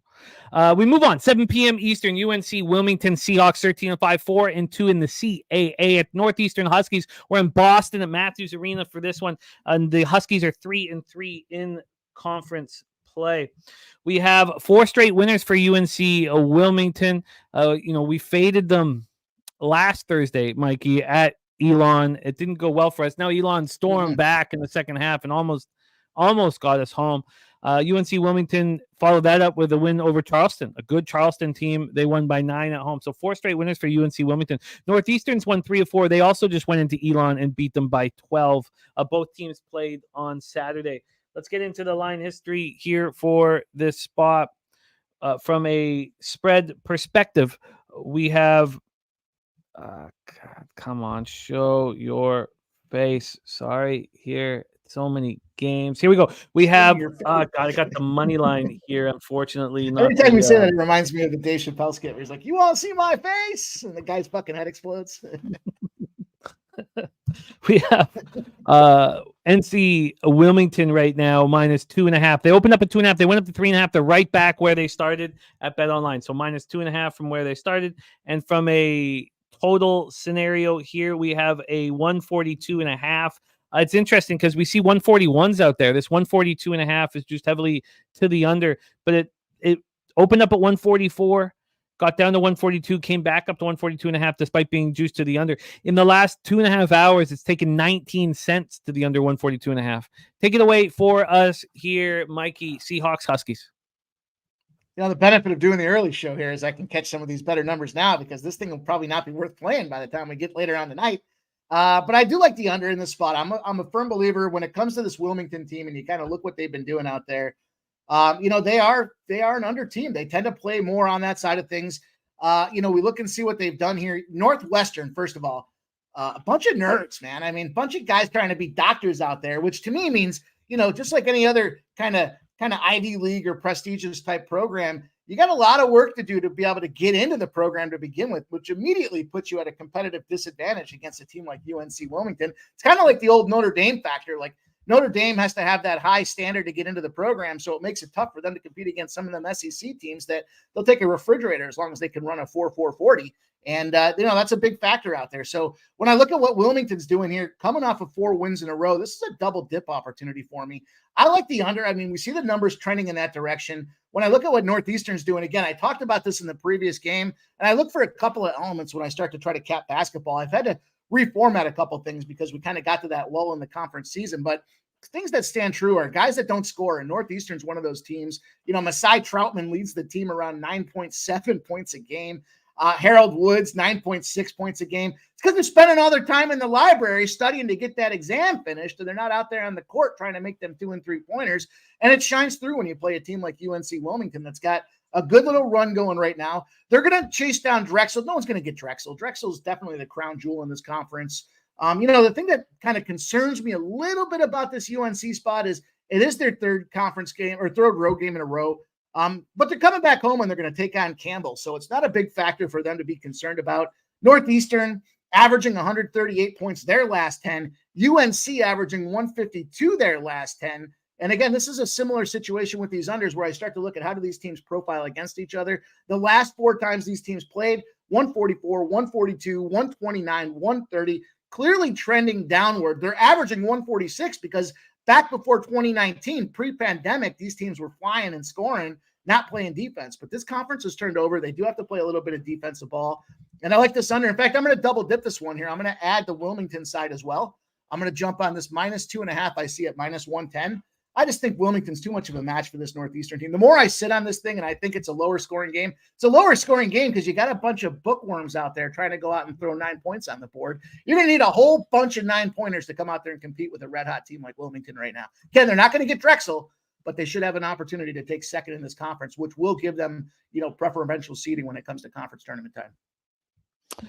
Minus 2.5 available. It's too bad that you added that. Well, not too bad. I mean, it's probably helpful, but I was with Troy, the Northeastern line not moving, or it went towards Wilmington and it's come back, made, with only 28% of the tickets. I was interested in Northeastern, but I went against you twice yesterday and I've learned my lesson from that. I mean, look, it's, you got a team. I get it. Isn't Troy in that neck of the woods there? He's got a little bias there and saying he likes a little Northeastern spot. I mean, everybody likes a good old nerd. You can slap him around a little bit. You can make him carry your books. It's a lot of fun, but When we got the big boys playing down there in UNC Wilmington, they're going to come out there and dominate these fellas. I think it's a bad spot for Northeastern from start to finish. I think they're going to struggle to score points, and I think that's where UNC Wilmington has their way with this thing. They're going to be going home, and they want to go home on a high to play them Camels out there. It should be a good opportunity for them to slap them around a little bit.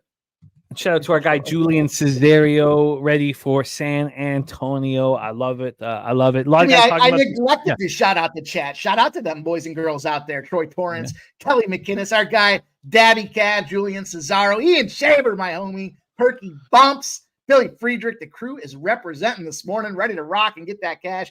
Big Show picks, Vincent Hawkins. Love to see all you guys out here jamming. If you haven't done so already, smash that like button for our guy Jimmy. 180 plus out here watching this thing. No reason we shouldn't have 200 plus likes out there. Let's go.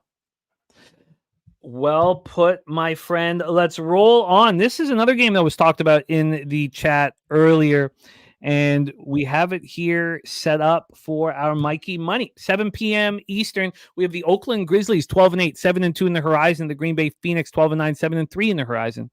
We're in the Resch Center, the famous Resch Center in Wisconsin. Oakland rolling right now, coming off that home win over Youngstown State by 3. And that was on Thursday of last week. They haven't played. Oh, sorry, that was on Wednesday even. They haven't played in 8 days. 8 days. And they're in the midst. Put them on ice. They're in the throes of a real winning streak. Yeah, maybe this was a spot where they were put on ice because they've won 6 straight. They won at Youngstown State, and then Youngstown State came to town and they beat them again. And they beat the Phoenix at home 79-73, and Townsend went for 28 and 11 in that one. So will the Phoenix get their revenge on a 6-game winning streak Grizzlies? Green Bay had their 3-game winning streak snapped, and it was pretty ugly. They lost by 22 at the Northern Kentucky Norse. They shot 18.5% from 3. They were horrific. 5.5-point dogs, and they were bad all game long. So we have a rest advantage, but interesting way of putting it by Mikey, saying maybe they were put on ice, and Green Bay played on Saturday, and their 3-game winning streak snapped. So they have revenge.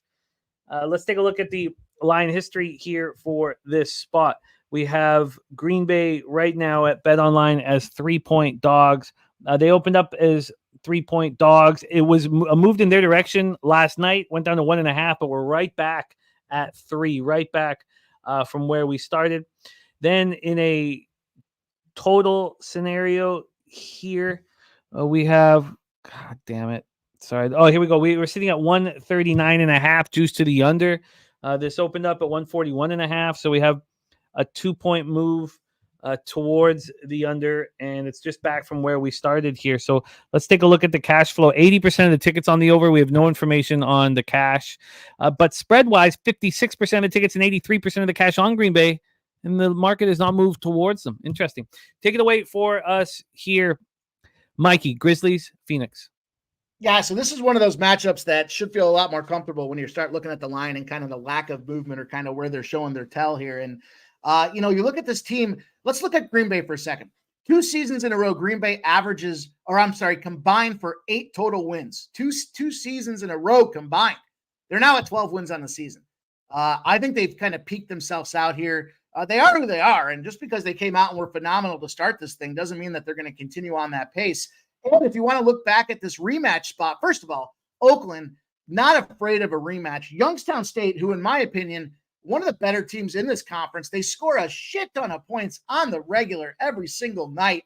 And, here we go where, Oakland handled them not once, but then twice. And everybody says the rematch spot's a difficult situation. We see that in a lot of conference spots here, but there's certain wedges or there's certain there's a line, if you will, there's a gap of talent and opportunity in these conferences. And, Green Bay is definitely below that gap, if you will. And, you look back here, I get it, Oakland, 6 wins. They've got 6 first half spots in a row against Green Bay specifically. They're not scared of these boys here. And you want to look at this being the rematch spot. They just downed them 79-73 when they played. Here's the difference, though. Green Bay couldn't have played any better, and they still lost. They shot 42% from perimeter. They had 10 more 3-pointers than Oakland, and they still lost. Oakland couldn't have shot any worse. 29.4% from the 3, and they still won. So you got a team that's definitely peaked out in their position. in my opinion, when it comes to this Green Bay side of things. The line's given us the tell that Oakland's the play. We've already seen, this case here, I don't know that it's rest versus rust. I think it gives them a time to recover. So it's really rest and recovery should take care of this rematch opportunity here. And I don't expect them to give them much trouble. Green Bay is one of those teams that can kind of cause me a little strife out there. But in this case here, Youngstown State, the challenge that they had with that last game and coming out there, they did climb themselves up to shoot 44.6% in Oakland, but they were out rebounded 41-33. They had 11 turnovers in that game as well. Those are kind of the two challenges that they faced when they were going out there against Green Bay the last time through. So I think that rest opportunity gives them the chance to fix those pieces that are needed to go out there, stomp this team, and kind of continue to move up the echelons of the leaderboard in this conference. It is the first of two road spots here, but the next game they have on deck is Milwaukee. Milwaukee's 3.5 games back. Nobody's looking ahead to Milwaukee. Then they've got Detroit and then Iupui. So, good luck on Green Bay. I think they're going to catch everything that this Oakland team has. It's going to be a lot of challenge for them just to hang on and not just get destroyed in this case here. But it is the battle of the top two teams in the conference. So should be a lot of fun to watch again. And I expect it to be a higher scoring game, but I think Oakland's going to prevail. They win this thing by, at least 10 points is my estimation. You're locked in -3 at -109, and a lot of agreement here in the chat. We move on 7:30 p.m. Eastern. The Grand Canyon Lopes 17-2, 7-1 in the WAC at Stephen F. Austin Lumberjacks 12-6, 5-2 in the WAC. William R. Johnson Coliseum. Let's take a look at the rest situation. SF Austin hasn't played since Thursday. They won at home in overtime over Seattle, 89-84, back-to-back winners for them. And Grand Canyon, with the similar opposition, they lost at Seattle, 86-79 on Saturday. So Seattle lost, at SF Austin, and then beat Grand Canyon. They beat Grand Canyon there. 86-79. Grand Canyon shot poorly. Seattle shot excellently. Grand Canyon shot just 28% from 3 in that loss. Grand Canyon was up in the first half, but lost, and that snapped their winning streak. So here we go. Let's take a look at the line history from a spread perspective. We are sitting here with Grand Canyon -1.5. So we have a 2-point move to Stephen F. Austin. SFA, a 2-point move towards them. From a total side of things, a big move to the under. This opened up at 153.5. It got down to 150.5. There's a half point of buyback. So 2.5 point move towards the under and a big move towards SFA. When we take a look at the cash flow here for this spot, let me move over to spread. For this spot at 7:30 p.m., we have 43% of the tickets and 80% of the cash on Grand Canyon. Line's not moving towards them. Total wise here, 86% of tickets and 88% cash on the over, and the line's moving to the under. So 1 of 1. Benny says SF Austin upset today. And Kelly McKinnon says, how are ponies doing? We'll take a look at them here in a second. Christopher Tatum on Grand Canyon money line here. Take it away for us here, Mikey Money, Lopes, Lumberjacks. Yeah, I don't know if I would call it an upset if you're a 1-point dog at home. I mean, your fact that you're a 1-point dog at home says you're just you're not the better team in this conference here. And, no disrespect to the potential for the upset, but Grand Canyon's the top of this pile. They're not scared of anybody. You do look at it and, Stephen fucking Austin has a 5 straight game home win advantage out there. They're running on their home court, but Grand Canyon could care less. They've got 17 wins in a row when they're playing at night versus an unranked opponent. I talked earlier about a couple of these things. You'll start to see similarities in the things that I look for when it comes down to like points and production. Tyon Grant Foster averaging 20.2 points a game. That's averaging 20.2 points a game for Grand Canyon. That means on some bad nights, he had 17 and 18 points. And on his good nights, he went out there and put up 26s and 27s. That's a tough spot to hang on for. You look back at it, Gabe McLaughlin averaging 15 points and 1.5 assists. Ray Harris, another double-digit scorer out there for this Grand Canyon team. And, they do allow 32.5% from the 3. So they're shooting, they're out there. They're beyond the arc shooting is certainly something to be desired. But I think in this case here, it just comes down to the fact that they're the stronger team in the conference. On the other side of things, I referenced this point discrepancy. Let's look at Stephen F. Austin.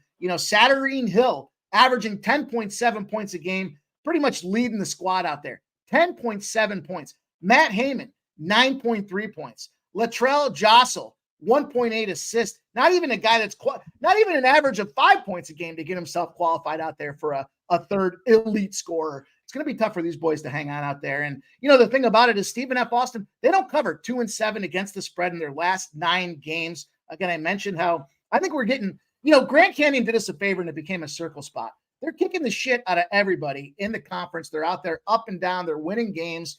And what do? They go out there and they throw one against Seattle so that we can circle this thing and look at this opportunity to get them at a buy low spot right now. The money line at -120. Conversely, you look at what Stephen F. Austin's got out there, big back-to-back wins for a team that doesn't cover spreads. That's going to give us a softer number to take advantage of here. And you got to take, now at the end of the day, it is a sandwich spot for Grand Canyon. It's their second of 3 road trips. In these conference games, we see teams either play, they kind of go with that 2-3-2. It's like an AHL hockey playoff format.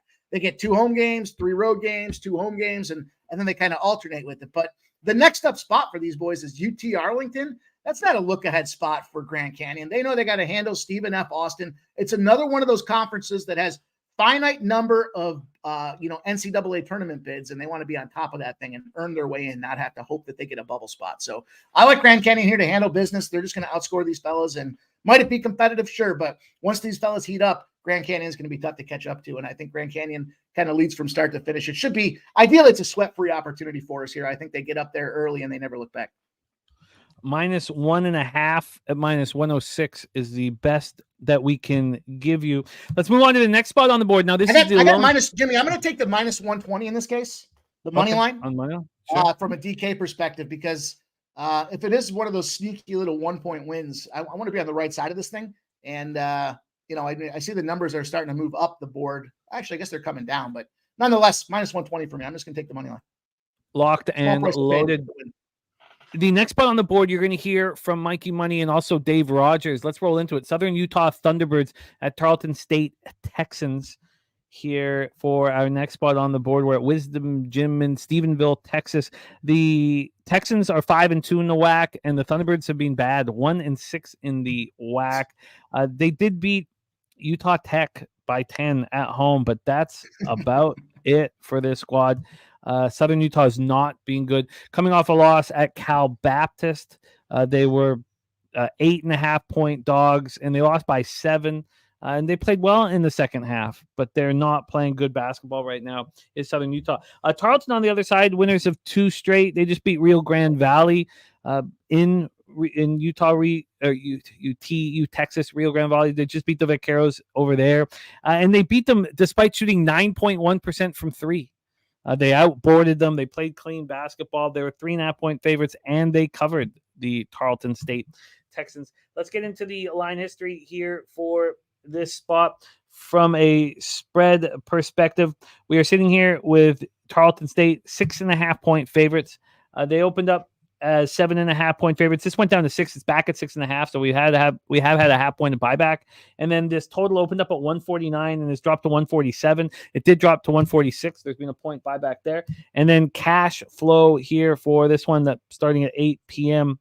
We have 23% of tickets and 28% of cash on Tarleton State, and lines moving towards them. Total wise, no information. We only have 1,069 tickets in. Take it away for us here, Mikey. Southern Utah, Tarleton State. Yeah, you know where Southern Utah's not good. We just talked about, you mentioned the road, but you know where they cover a lot of spreads is on the road. They're getting dogged because of how bad their performance is overall. But they're 8-2 on the road when it comes against the spread, against the number itself. So we're gonna have to ride with that number and take this 6.5. What do they do? Two things they do well. First and foremost, they don't get a lot of stupid turnovers. They protect the ball on offense. And, that's the thing that Tarleton State tends to do is they try to go out there and strip that ball and turn it over. So I kind of give that I kind of wash that out. Those two kind of cancel each other out. But the thing that they do well is they throw free throws incredibly well. And Tarleton's been known to draw some fouls. They like to get out there and get chippy. And a lot of times it's because they kind of get up early, and then it's retaliatory factors out there where the ref kind of misses the little jab into the kidneys out there from the opponent, and then Tarleton State swings an elbow and the ref sees it and they go to the foul line. So we got a team that shoots 75.5% from the charity stripe at 51st in the nation. And again, they cover quite a bit on the road when it comes down to it. So flip side of things, Tarleton State's had a nice little competition in schedule. I definitely give them the edge when it comes to strength of schedule. They've got some games out there against teams like Virginia. Jacksonville State's a big one. They played Tennessee as well, and we saw what Tennessee was able to do to that red hot Bama team, only to have Bama shake that off and come back and beat up on Auburn. So I think in this case, though, this is just a situation where there's too many points. I think Southern Utah scores 75 or more points in 3 straight games, very capable of coming out there and getting it. They have given up 78 points in 5 of their last 6. So going to be a tricky little spot, but how easy is it for a Tarleton State team to dismiss the Southern Utah team? Last place in the conference, 6.5 points out here. I don't know that they're a live dog, but I wouldn't be surprised to see them sneak this win out there simply because of the edge they hold when it comes down to the time here. The factor when I mentioned the washout when it comes to turnovers is Tarleton, 60th defensive turnover in the nation. So when you have a team that protects the ball against that, huge negative or a huge slight against your potential perceived advantage out there. I'm going to jump in on the Southern Utah team. I think it's a good spot for us to take advantage of a team that, again, doesn't make mistakes and does well from the foul line. So at the end of the game, when it's slap ass back and forth, we get the opportunity to, feel comfortable and confident that Southern Utah can close the gap for us.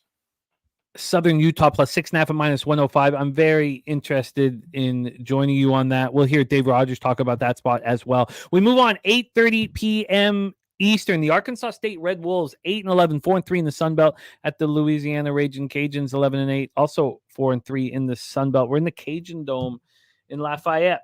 We have Arkansas State bounce back. They defeated Texas State. So we discussed this game 8 days ago when they played at Southern Miss. They went from dog to favorite, and CMAC stayed true with Southern Miss, and they lost at Southern Miss. Southern Miss won outright as 3-point dogs. So that was 2 straight losses for Arkansas State. Then they came back and won at Texas State on Saturday. They won at Texas State as 1.5-point favorites. They were in control of the game. It did get tight late, but they were up 7 at the half. They ended up winning by 7. That is these Red Wolves, and they're going to face the Raging Cajuns, who have won 3 straight and just beat Arkansas at Arkansas 84-77. So the question is Rebenga in store for these Red Wolves?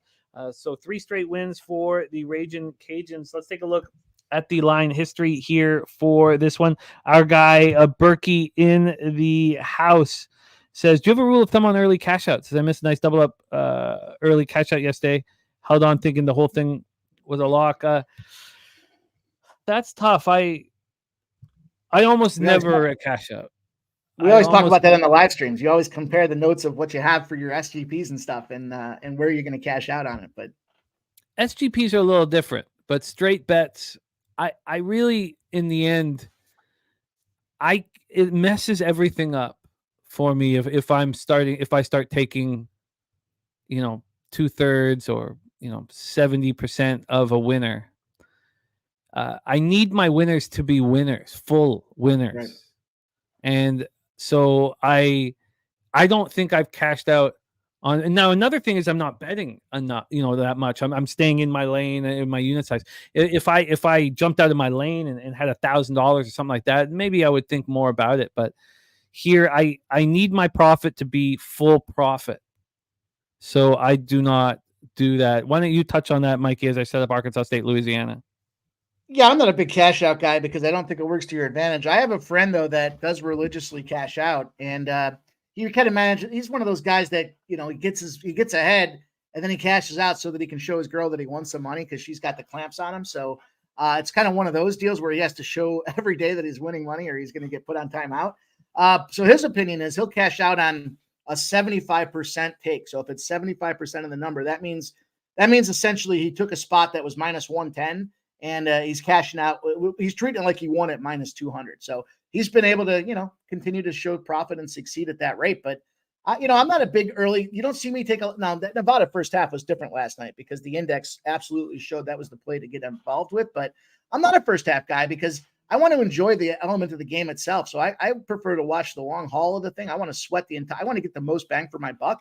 And cashing out does not get me there. So I've done some cash outs on some parlays where I've got like 4 or 5 leggers and we've talked on live streams about them, and I'll cash out with that last leg because they're losing. Then they come back and win anyway. So just kind of kind of hardened over time to look at it and say, I'm going to stay with the number that I have. And, there might be a few spots in between. Like if it's sometimes, I try to get up this is the degenerate in me. Before I even look at anything, I get up every morning and I'll just kind of fire through like a 9 or 10 legger for a couple of bucks and try to win, 10 grand. And it's only happened once that it's paid fruition for me. But, if I got 8 legs down on the 9 legger, yeah, I might cash out at that point. But, those are the kind of what ifs and the fairy tales. And for the most part, I'm hanging in there. I want to go for the whole length of this thing. I made the pick for a reason. And if they're offering me a positive cash out, then, they're scared. They're showing concern. Yeah. It's too important for me. I can't mess with wins. And we track everything. And if I'm not getting full value on my wins, I don't think I'll succeed in the long run.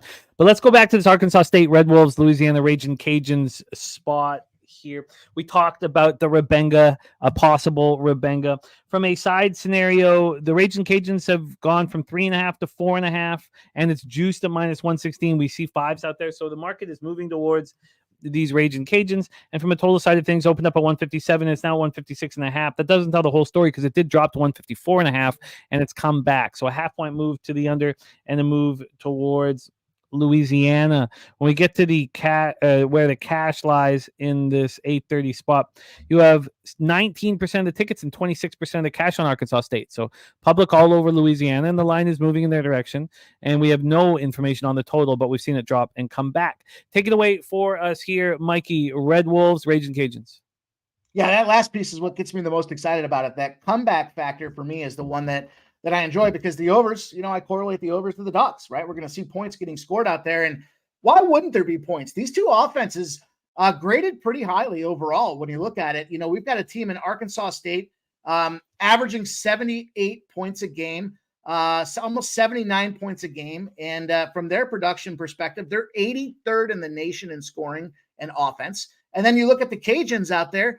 The Raging Cajuns are 93rd in offense and scoring. So two teams that rank in the top 100. And this is a big, you mentioned the revenge spot there, right? It was an 84-77. They were getting 2 points out there. But here's the difference in this revenge spot versus Green Bay. Green Bay's offense stinks. We talked about how they shot lights out and they couldn't get the job done. We talked about Oakland in that spot, right? Oakland didn't shoot well and they still won the game. Well, in this case, Arkansas State, the last time they played, you get teams that score in the top 100. They love to shoot themselves from outside the perimeter. And Arkansas State only shot 21% from the 3 last game out against Louisiana. Flip side of things, the Cajuns, 38% from the 3. So there was a huge mismatch and discrepancy out there. I expect that gap to close in this case here. It is Arkansas's 3rd game in a row on the road. So I don't like to see that side of things here, but Louisiana is certainly in that spot where they've lost 3 games in a row. And, here's the thing about when I kind of looked at this game, where's the toughest place to play on a road trip? After your 4th game on the road trip, it's that first game back home. And that's kind of what meets this criteria. ULL had that strange little roadie situation going on where they're now home after that lengthy road trip. A lot of things have to go into that. And we've got a team in Arkansas State that rebounds well. They 3 well. And ULL's just, I think if they do have a deficiency outside of the, when it comes to the defense, it's how they rebound. So if you got a team that shoots like shit, rebounds like shit, and you got a team that likes to throw the 3 ball out there, they're competent and capable to be productive. They rebound offensively. They're going to chuck that ball back for wide open 3 opportunities in those second chance looks. And that's how Arkansas State's going to stay tight to this thing. So first half, second half, I want the full game in this because I want to get the full benefit of taking advantage of the fact that they have the stronger offense that should help them separate in a revenge spot. And again, I think they're just in a spot where they can definitely perform better than 21% on the 3. So this revenge angle, and again, trying to close the gap for me, give me those points with Arkansas State. Not sure that they come out there and get this thing live. I got to close the gap on my record. So I'm not trying to my loss was because I pushed on the +4 yesterday and then I lost the money line going for it. In this case here, I'm going to take the 4.5, but I think it's 5s now, but I think they're live. Yeah, there's a 5 at PointsBet at -110. But I think they're a live dog spot out there. 8 and 11, 11 and 8. There's a lot of compression between these two teams in the way they rank and stack against each other. Give me the points in what should be a coin flip. You got it, and we got you a +5 at -105. Let's move on to the next spot on the board. A lot of cappers talking about this game in the chat. Arizona State Sun Devils 11-7, 5-2 in the Pac-12. The Oregon Ducks 13-5, also 5-2 in the Pac-12. We're in Matthew Knight Arena in Eugene, Oregon. A lot of cappers in the chat liking the Ducks, and the market concerned and moving in that direction. Oregon coming off back-to-back road losses at Colorado, and then on Sunday at Utah, 80-77. Arizona State bounced back after a 2-game losing streak by winning at home over USC by 15 on Saturday. Let's take a look at the line history here for this one. We will start with the spread. This opened up with Oregon minus 8.5, and it moved in their direction. And then it came back this morning. It was back at 8.5 at 8:17 this morning, but 2 hours ago, a big move towards Oregon. They are 10-point favorites and juice towards them right now. From a total side of things, it's opened up at 146.5, and it dropped to 144. So we have a move to the under and a move to the Ducks. When we take a look at the cash flow for this spot, we have on the total 80% of the tickets and 85% of the cash on the under, moving in that direction. On the spread, 70% of the tickets and 86% of cash on Oregon, and moving in that direction. Talk sports with JT on Arizona State first half under. Arizona State first half team total under 31.5. So he is also correlated action with these Ducks. Take it away for us here, Mikey Money. We're in Eugene, Oregon for the Ducks at home versus Sun Devils. This is one of those kind of prototypical field spots that you and I talk about when we get together with some of these opportunities for the team off of 2 road losses at home, where they've got a 9 straight win home advantage. It's a double dip opportunity for me to take them in the first half in the full game. And, the reason behind this one, if you start breaking it down, first of all, the numbers running in the right direction, because the book screwed up when they lined this one. Absolutely, definitely. They're looking at potentially how these teams matched up against common opponents and the recent run of bad luck here. Yeah, Oregon lost twice to Colorado and Utah. Yeah, Arizona State beat Colorado and Utah in their 2-spot out there, their 2-game stretch. But biggest difference is one's at home and one's on the road. Oregon had to travel to elevation. They're borderline a sea-level team to begin with. Flip side of things, Arizona State takes those teams at elevation and flattens them out down there in the desert. So, that's a huge discrepancy in the numbers. And I think that's why this number is moving. They're both 5-2 in the conference. But I think the glaring point here is where they look at, at the end of the day, Arizona State, 38th defense in terms of forcing turnovers. They're 89th in tempo. But the big factor out there is Oregon likes to go out there and turn the ball. They're 14th in the nation in steals. Here's the bad news for a team like Arizona State. You like to run tempo. You think you can go out there and run and gun with the big hogs. But at 89th in the nation, you're coming out there with one of the best teams, 14th in the nation in steals. You want to run quick pace and you get stolen. They put 2 points up on your ass. You already know they're a better 2-point shooting team. You're in trouble, fellas, and this is going to get ugly quick. So you got another, also look back at it here. Poor rebounding and shooting team. They're 31% shooting from the 3, definitely an advantage. But when they miss those threes, they're 352nd in the nation. There's 355 college basketball teams. That's just a poor effort when it comes to picking up your second chance opportunities. And they're 255th in preventing offensive rebounds. So that's a bad situation for a team that shoots best in the country, one of the best in the country in Oregon. 38% from the 3 makes them 30th. They're a home court advantage. Now, their challenge, their weakness in terms of Oregon is, they let opponents shoot 35% of their shots from the 3-point spot. So definitely a challenge. But because Arizona State plays so sloppy at picking up their second chance opportunities, Oregon State's going to get this one, and they're going to get it comfortably here. I know Arizona State just dumped USC 82-67, but even more reason to sell high on this Arizona State team. Get it now because the number's running. And again, I think they missed this lineup here at the end of the day. Arizona State ranks 102. They're only 3-3 in the conference. They're 2-2 and they're on the road. 3-3, against top 75 opponents. And if you look at Oregon, I just think it's a spot where these guys are going to come back pissed off at home, where they have a clear decided advantage. If you want to quantify what that clear decided advantage is, Pac-12 teams that are home favorites are 116-106 their last 2 seasons. And again, there's another situation with the gap in the Pac-12 where Oregon's clearly on top of the gap. Get them first half, get them full game. Let's see what the best numbers are we can get out of this one. So you want to do a double up here? Fuck yeah. -5, -9.5. So I'm not scared. Let's kick the shit out of these boys. I got you on the 9.5, -110. Let's see what we can get you on the first half here for the Oregon Ducks.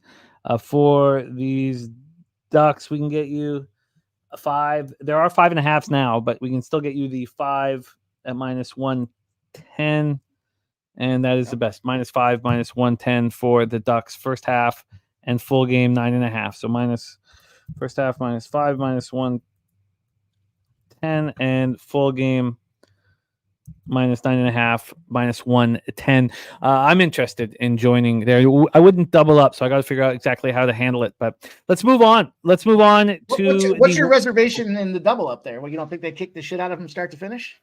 I would just at this point, I've not doubled up on any college basketball at all on the season. I've kept my volume really low, and it's I'm having a really strong year, so I'm just going to stick to the picking in these spots where I like 2 spots. I've only been taking one. I'm just sticking to just a very tight. So as I raised my unit size on January 1st, my volume dropped a little bit, and I'm very comfortable with that.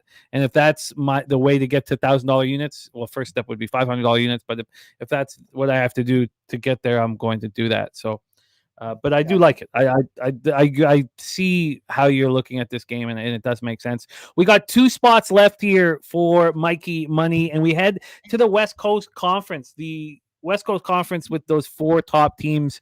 It's going to be a really fun tourney now that it's not just Gonzaga. You got St. Mary's, Santa Clara, and San Francisco. And the Dons are heading to Spokane, Washington, to the McCarthy Athletic Center here. Both teams 4-1 in conference. This is a big game. The Dons had their winning streak snapped at home, and they're pretty angry about it. At home versus St. Mary's, they lost by 17. It was on Saturday, and they looked bad. They look bad, and they're an angry group. They shot 11.8% from 3. They got out-rebounded 41-24. They were losing from the tip.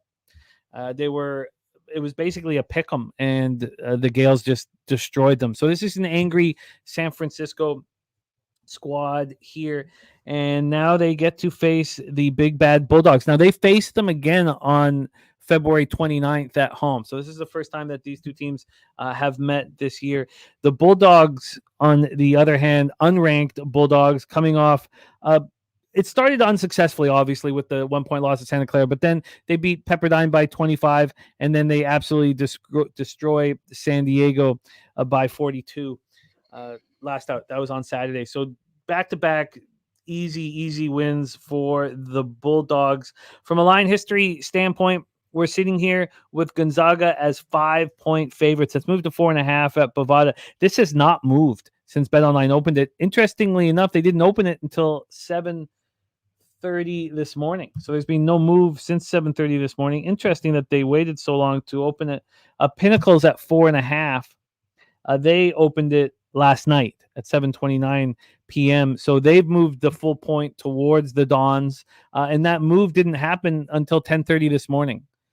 So very interesting line history there. Let's get into the total for this one. This is sitting right now at 152. It opened up at 149.5. We have a 2.5-point move to the over. When we get to the cash flow then for this spot, we have 54% of the tickets and 91. Oh shit, that was first half. Jesus, of course. My bad, you guys. I apologize. Of course, they're not that small. That's first half spread. I apologize for that horrific information here. Let's move to full game and get that here. God, that's embarrassing. I apologize. Of course, they're going to be bigger dogs in Spokane. 9-point dogs. 9-point dogs. So they opened up at 9.5. This got to 10. This was at 10 until midnight, and then it got to 9.5. It moved to 9 this morning. So a half-point move towards the Dons. That's a little better. 54% of tickets and 91% of the cash is on the Dons. That's a lot of big bets have been placed on them. From a total side of things, 73% of tickets and 58% cash on the over. It's moved in that direction. So here we go. Take it away for us here, Mikey. Your second to last game on the board. We're in Spokane for Bulldogs Dons. Absolutely. Give me a couple things that I look for. Competitive game that has something on the line. You know, this is one of those conferences where, again, one tournament bid for these guys by winning the conference. So they need to win this thing out there. 2, I look for those mismatches. And then, you know, lastly, I try to fade away from the public. Now, I hear what you're saying about big money coming in on this game, but a couple factors for me that kind of negate that. It's a 9 p.m. Eastern start. So, you know, the bigger money's not going to start rolling in there till the end. But the public generally perceives this Gonzaga team to still be the best in the best in the world out there on the West Coast. And it's not that team anymore in the WCC. They're no longer favorites to win. You know who they're behind? St. Mary's. Damn, that St. Mary's team. I was talking about them early and how they beefed up their defense to go out there and compete with a team like the Zags, who do like to have some of that perimeter shooting. But, they kind of did me wrong a couple of times and I swayed away from them. But a San Fran team that's in second place, what's their motivation? Yeah, we talked about the conference, and coming off of that loss against the St. Mary's team, to me, means they're now playing for second, and they're going to have to take it to this Zags team. Zags have won 27 times in a row, against San Francisco. So you got to get more motivated than losing 27 times in a row to a team where you're trying to play for second. They're finally vulnerable. You finally cut the Achilles heel off the Dragon. Now you got to stab it in his heart and beat these guys. And that's what San Francisco needs to do out here. The Dons, when you talk about the mismatch and kind of bullet point number 2, top 40 in adjusted defensive efficiency, top 40 in offensive field goal percentages, and they shoot 77% from the free throw line. Huge opportunities, because what do the Zags do? The Zags don't shoot free throws very well. When it comes down to how they like to play, they're just, again, incredibly poor there. They don't get a lot of fouls, but here's where the difference makes. I think the San Francisco team's going to draw fouls because they're going to bait these guys in. They're so freaking aggressive in the way that they play basketball that they're going to give those free throw opportunities to the other team, and that's going to wear them down because it's going to feel like it's a chippy game. And then you're going to start to see some retaliatory factors against, San Fran and Gonzaga. So Gonzaga does like to block from the outside. They're going to encourage point paints out there. But I just talked to you guys about how, top 40 team in offensive field goal percentage out there with San Francisco has no problem. They prefer to be in there and get it done. Furthermore, they got some forwards out there. Excellent forces both inside and from deep out there, hitting at a 42% rate with Newberry. And I can't say this last guy's name, Sharab. I'm not even going to try. But nonetheless, they go out there and they rock and roll. So I think this is a team where they're set up, they're ready to go out there and hunt for bear. The big advantage in the free throw department, as I mentioned, the fact that they're aggressive and they're not going to sit back on their heels and let the Zags dictate pace is a problem for the Gonzaga team. And again, 9.5. This one wouldn't surprise me for the old upset alert of the night. This is a big need to, it don't matter if they cover the spread when it comes time to conference seeding. They need to beat Gonzaga out here. And, Gonzaga just coming off that 105-63 win with San Diego on the road, triple road game. Again, it kind of fits that spot where when do you want to fade a team after that long road trip coming with their first game back home? So going to be a fun game, going to be a competitive game, but San Fran knows if they lock this one up, they can potentially chase down that 2, and they have to chase down the 2 because if St. Mary's slips up, now they got the number 1 seed in the conference in the WCC as they move on to conference play. So a lot to play for, a lot of stakes, and you're going to give me 9.5 points. Way too many points out here. When you got this average line for home teams between 9 and 10.5 in college basketball, they're 89 and 89 against the spread. So the average line fits the profile at a 10. In a spot where it's a coin flip against the spread, give me the team that's motivated, has the better advantages against the team's discrepancies and deficiencies. And we're going to rock and roll with this 9.5. Again, would not be surprised to see him win. At the end of the day, maybe it's a 2 3-point game. I love it. I love it. Do you want the Dons +9 -106 or +9.5 -115? The 9 at -1. I got a 9 at -105. 9 at -105. And our guy Billy Friedrich did find you that first half Oregon -5 -108. So that cut a little cash off of that one. All right, let's move on. Hey, Jimmy, real quick on this one, Jimmy. Yeah. I see Justin saying the over in this game. This game's got a huge number on it because they're expecting there to be a shit ton of points. So it's got a big number for a reason. Wouldn't be mad at anybody that wanted to see points in this game because of those 3 factors, because of the foul opportunities. This should be a score fest. This shouldn't be that traditional, 65-54. This one's got a 85-80 type of feel to it. And it easily goes over that number. So just kind of my estimation on the total, but I like the San Fran dog in the spot. You got a +9 -105. Final spot on the board for you. We head to the Big West and we head to Honolulu. UC Santa Barbara Gauchos 11-7, 4-4 in the Big West at the Hawaii Rainbow Warriors 10-9, just 2-5. The last time they were at home, they beat UC Riverside by 7. That was on the heels of just getting past UC Irvine losing to UC Irvine by 10. So that's their lone win over the last little while, was at home versus UC Riverside. They went on the road. They lost by 8 at Long Beach and then lost by 6 at UC San Diego. Santa Barbara coming off a loss that cut into their 4-game winning streak. They lost at home versus Cal State Fullerton. They lost by 4.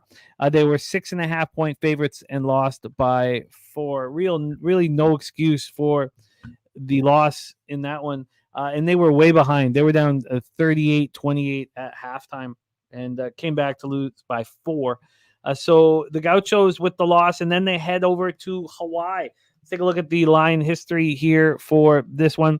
This is our DGen special. When you heard Mikey saying he was going to be up till 3 a.m, this one pops off at midnight, and it's got Hawaii. Oh, that's at Pinnacle. Hawaii 5-point favorites at Pinnacle. They opened up at 4, moved to 5. Over at Bet Online, we have them at 5 as well. -5 at -105. Again, this opened up -4. There has been 5 cents of juice towards UC Santa Barbara as a 5-point dog. When we get to the total here in this one, we are dealing with a 137. This opened up at 138.5. It got down to 136. Oh, it just dropped back to 136 once again. It is juiced to the over for the move to the under. And then when we get to the cash flow here for the final spot on Mikey's card for us. Now you can get more action, of course, from our Mikey Money volume better on last call. But for us, this is the final spot. We have 20% of the tickets and 30% of the cash on Hawaii. That's it. And the line's moved a half point or a point towards them. Take it away. And we have no information on the total. Take it away for us here, Mikey. Gauchos, Rainbow Jimmy, Warriors. you know what they say? After midnight, we're going to let it all hang out. After midnight. And here we go with this game here, buddy. We got ourselves a battle royale. The old Gauchos. I don't even know what a Gaucho is, but I don't care because a Rainbow Warrior is definitely going to jump all over these boys. I was surprised to see, and kind of looking through this game and the history, that these Gauchos have gotten 6 first-half victories in a row against Hawaii. It kind of blew me away, but you know where the difference is? Again, we look for the strengths and the weaknesses. And this game to me feels a lot like that Auburn-Bama game yesterday, with a little bit of an exception to it that I'll talk about. But when you look at how this team kind of plays ball out there, we've got a team that hasn't lost against the spread since, what are they, before Christmas, if I'm not mistaken in those numbers. Let me see where I wrote that down. That was a big factor for me, and I just lost it. But, you got a team that's 11-7, but they're 4-4 in conference play through 8 spots out there.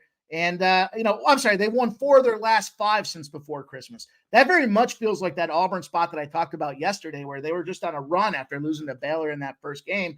And then they kind of ran into the bear and they got bit. And, Hawaii on the other side of things in a desperate spot. So again, we're trying to find a team that needs to get rolling and get that motivation.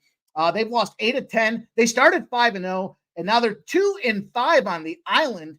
I was surprised to see that, a team could go out to the island. I mean, obviously the Gauchos don't care. It's a hop, skip, and a jump away for them boys to get out there and get it done. So, they're clearly motivated in Hawaii. And again, I think the difference and the discrepancy here, we know that Gauchos like to go out there and throw 3-pointers. They take 39% from 3 in terms of, they're 145th in offense, 39% from 3, ranks them 15th in the nation out there. When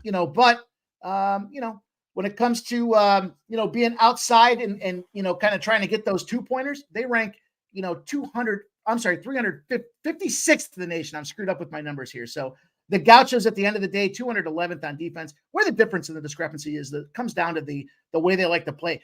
Hawaii's entire game is dictated on having a 3-point defense. They're 107th on defense.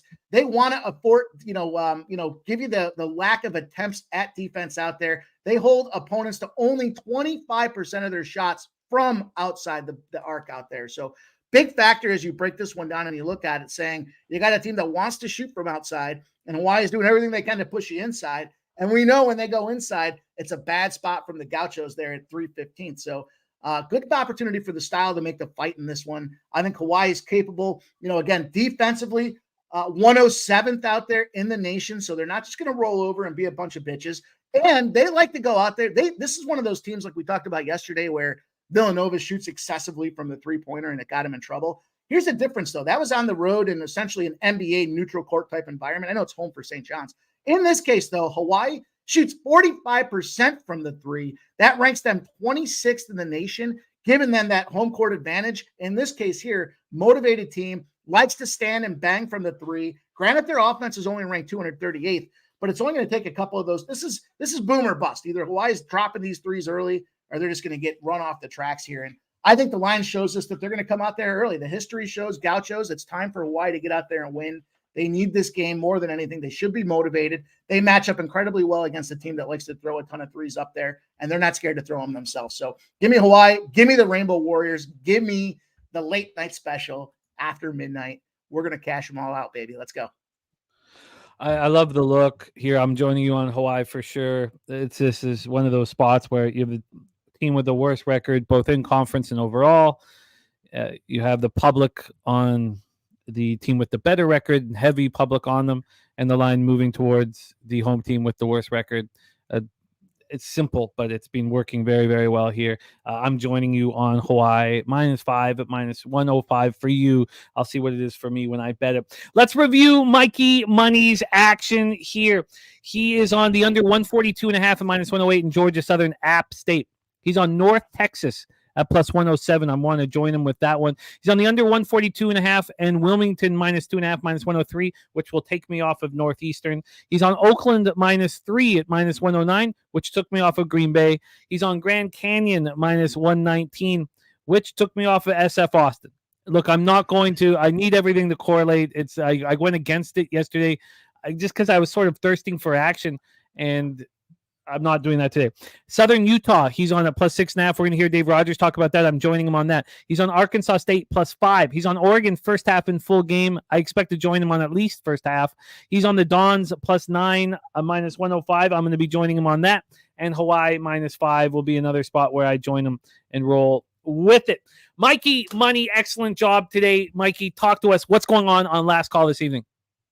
Man, we're going to have to go back and see what meat's left on the bone in college basketball, but we're going to roll out hockey. We've been having a tremendous season on the ice out there. And of course the NBA, we're firing away. We're going to have some props, some totals, some sides. Should be a lot of fun. I've been taking a guy out of retirement, taking him off the shelf and bringing him in to play, tapping him in there again tonight. Hopefully he'll be available to rock with us on Thursdays because he's a lot of fun to cap the hardwood with. And can't wait to have fun, man. It's going to be a great night tonight. We're going to have a ton of cash. Thursday is connected to Friday.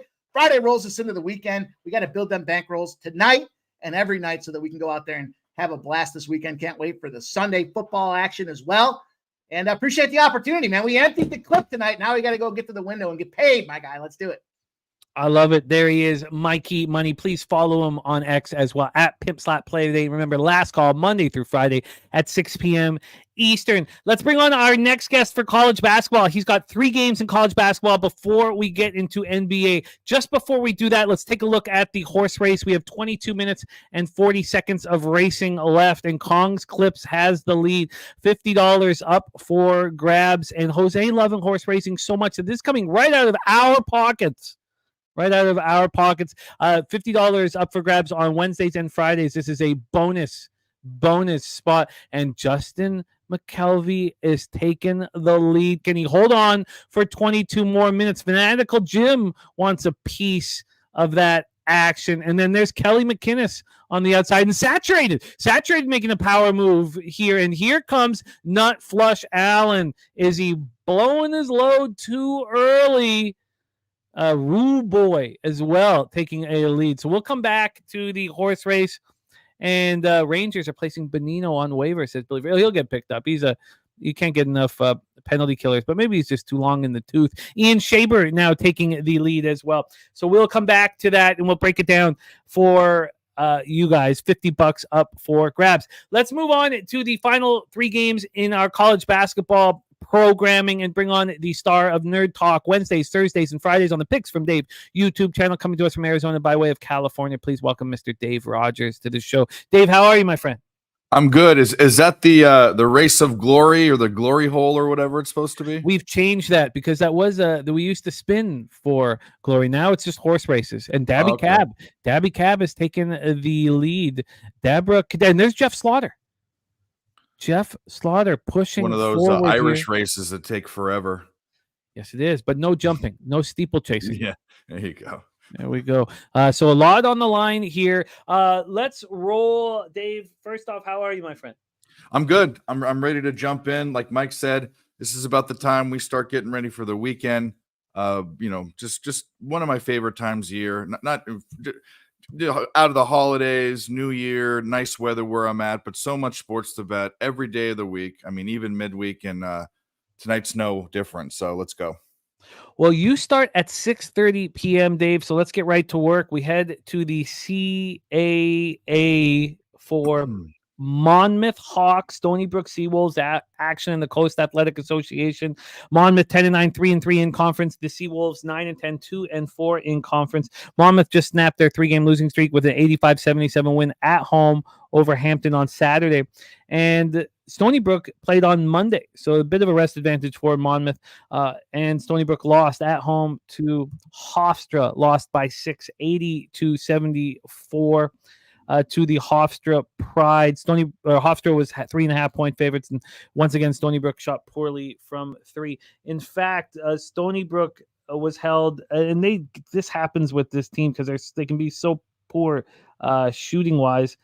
They had scored 3 points for the first 10 minutes of this, 8 minutes of this basketball. 4 minutes. They'd scored 4 points through 7 minutes of the basketball game, the Stony Brook Seawolves. But they came on late, but they can go very, very, very streaky. All right, let's get into the line history here for Monmouth Stony Brook. Again, this one pops off at 6:30 p.m. Dave Rogers has 3 games on his card here. Stony Brook 3-point favorites of -105. They opened up at 2.5. They got up to 3.5, but still a half-point move towards the Seawolves.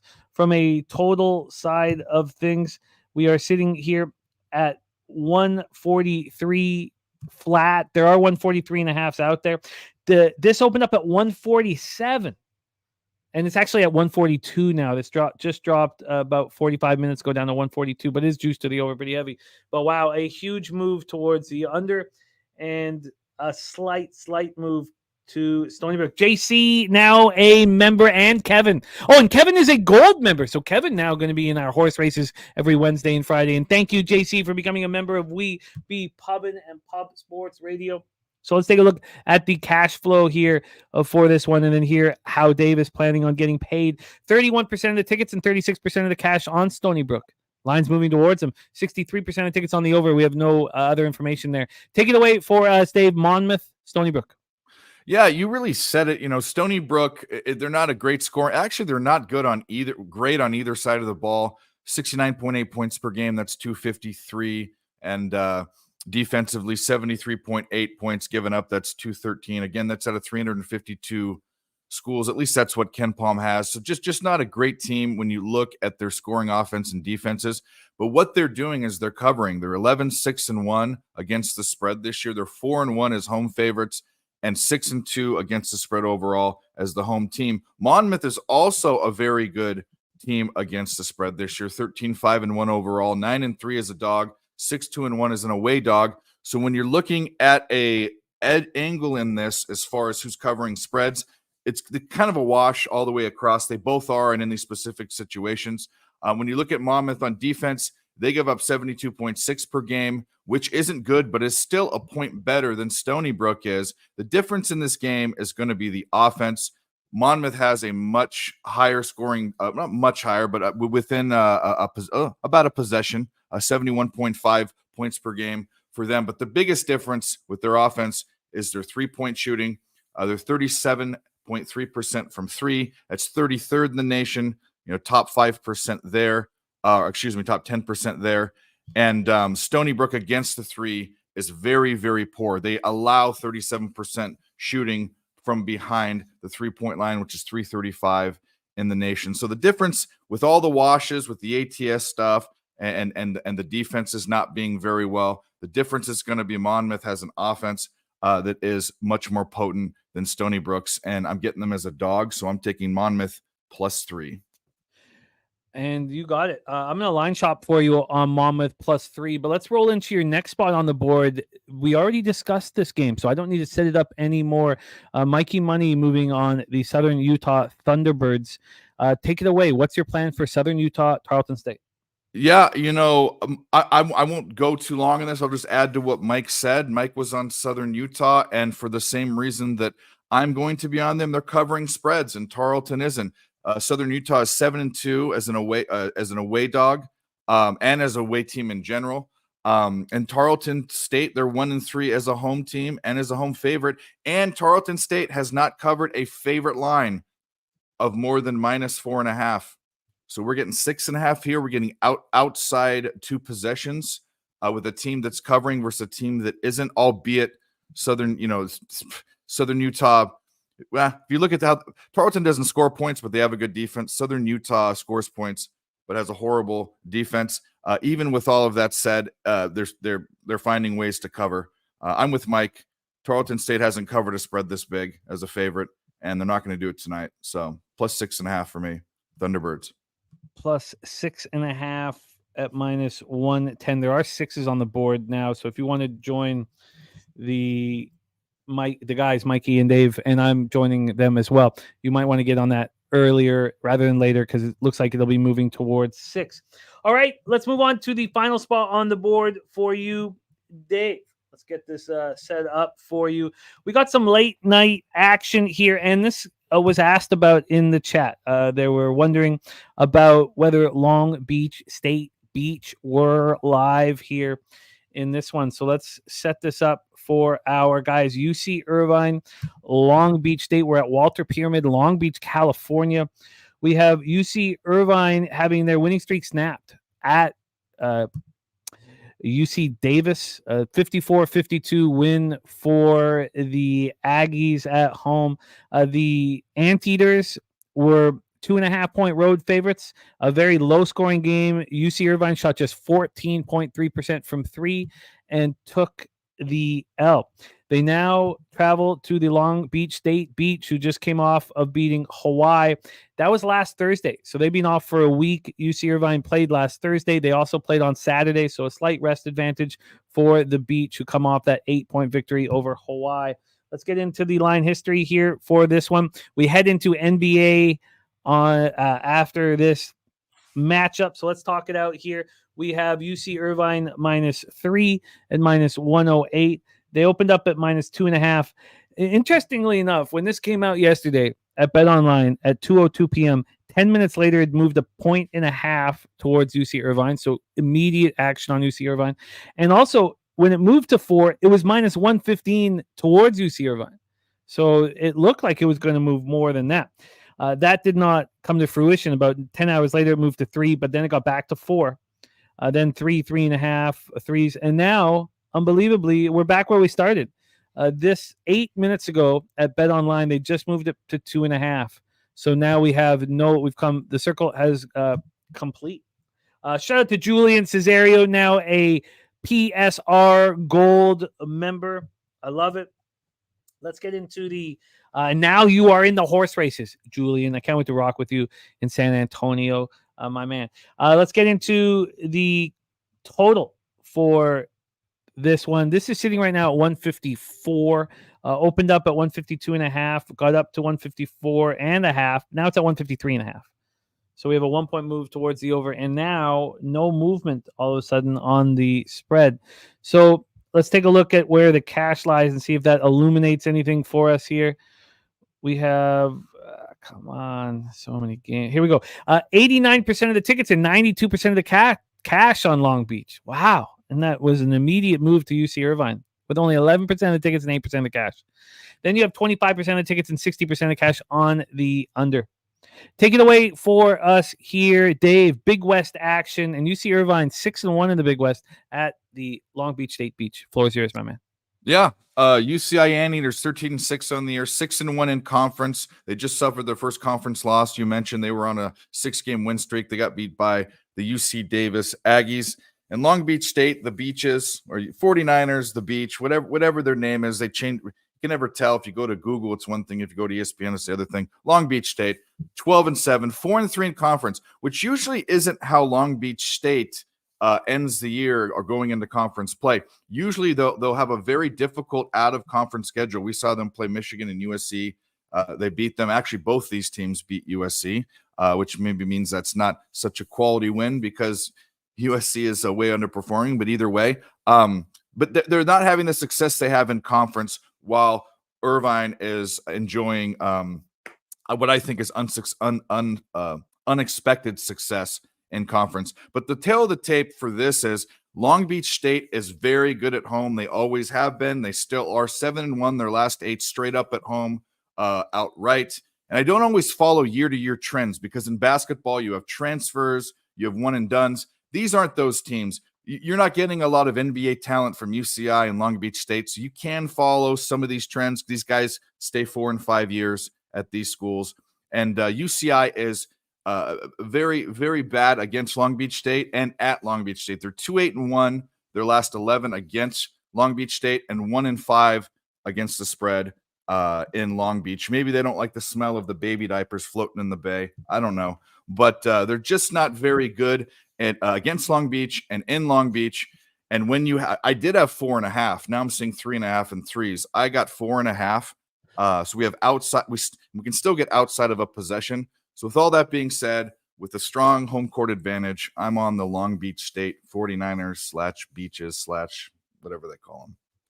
Long Beach plus 3.5 at -110. As I said, 2.5 now at Bet Online. That just happened 11 minutes ago. Southern Utah plus 6.5 at -110, and Monmouth plus 3 at -109. You are locked in. Before we move on, and we want to get into NBA and take a look at the horse race, 9 minutes left in the race.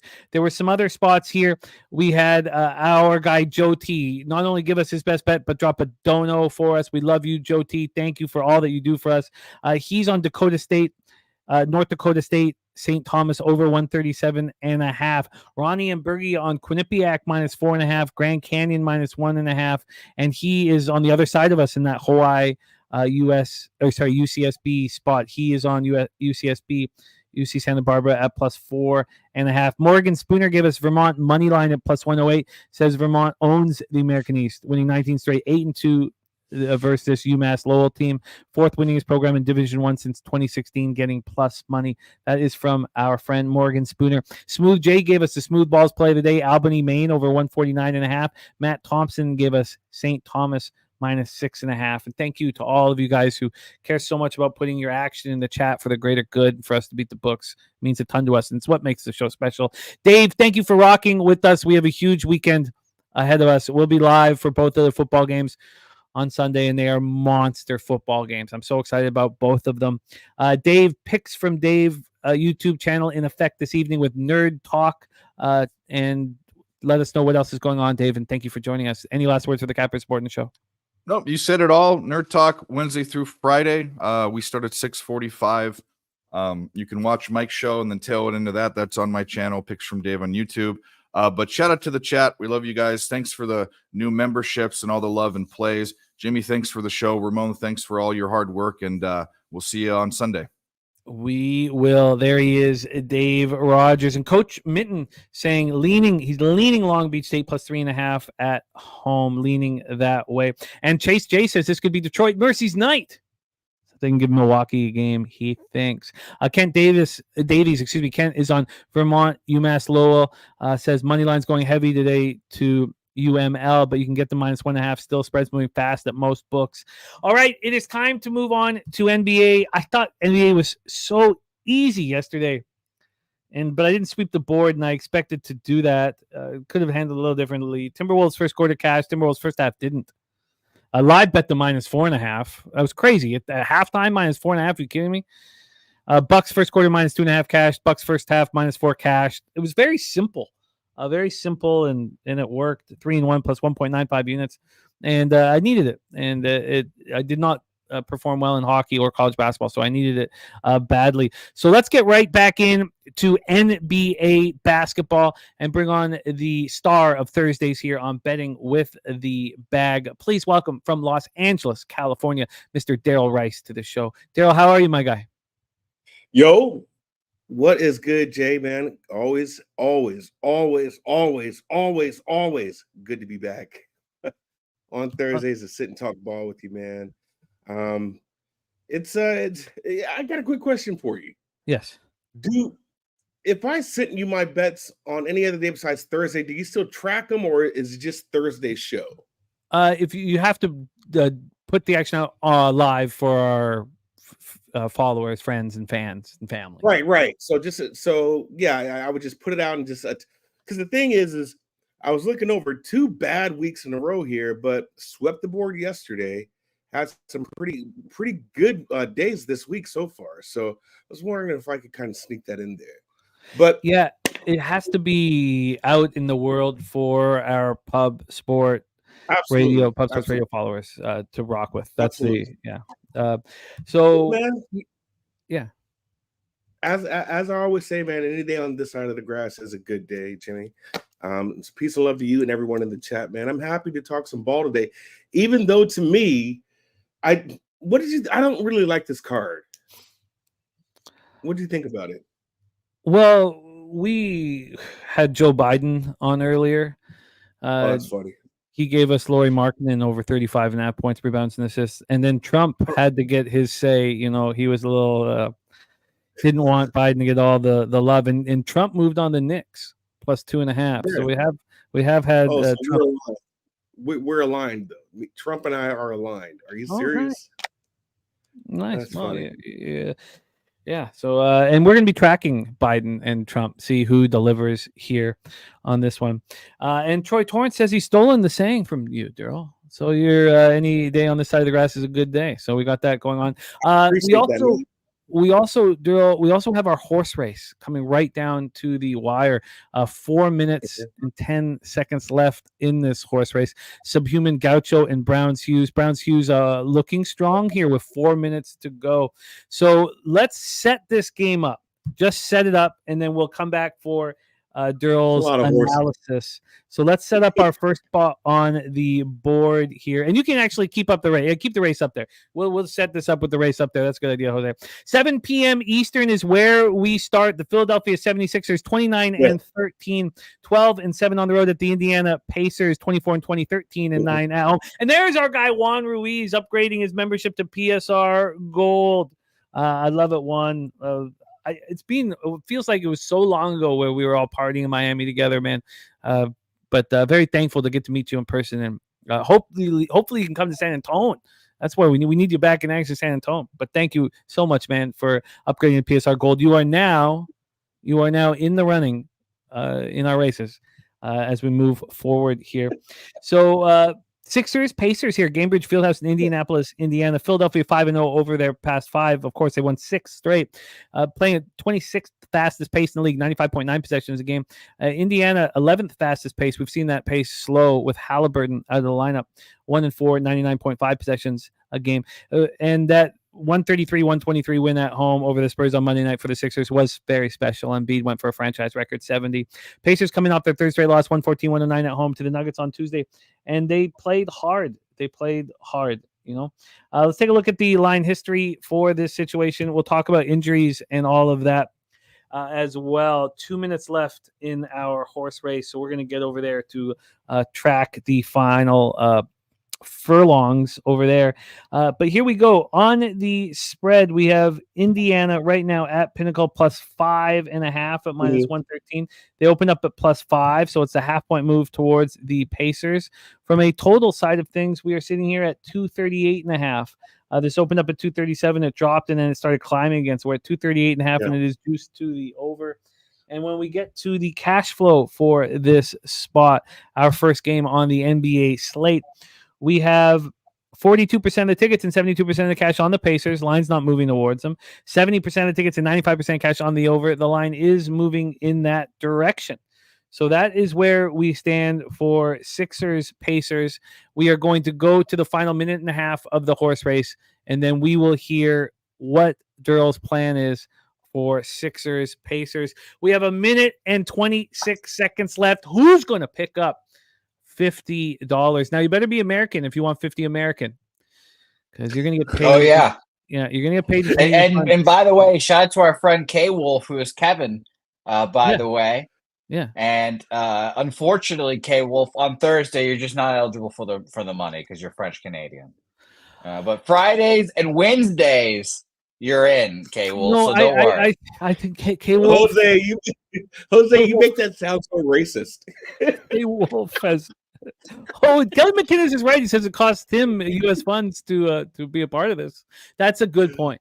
That's a good point. You know what, Kelly? It's a very good point. Kelly's French Canadian too? No, he's not. Oh, He's from no, Calgary. Kelly. He's from Calgary. He's from Calgary. Okay, Kelly, we'll pay out the Canadians in the 50 American as well. 50 American up for grabs here. We have 30 seconds left in the horse race. It's all coming down to this. Rude Boy and Ted Davies are pushing hard, and there's Turon. There's Big T making a move. Now, we know there's going to be late fire from one of these horses. Son of a bitch, horse! Oh, and Turon pushing. Same with Billy Friedrich and Kelly McInnes. Oh, my God. Kelly McInnes trying to get up there, but Billy Friedrich holding the lead. We have seconds remaining. Who's that on the outside? Justin! Not Nasty Nate. Not Nasty Nate, bro. We have seconds. Coin wins. What a push by Coin late. Good God, I thought Nasty Nate was finally going to get his roses. Nay to the Bob.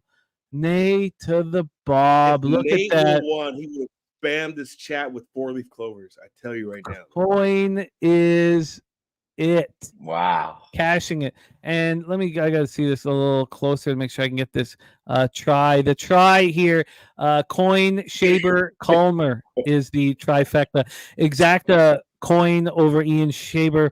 Subhuman Gaucho in fourth. Phil Eagle Flyer in fifth. Nasty Nate couldn't hold on, sitting in sixth place.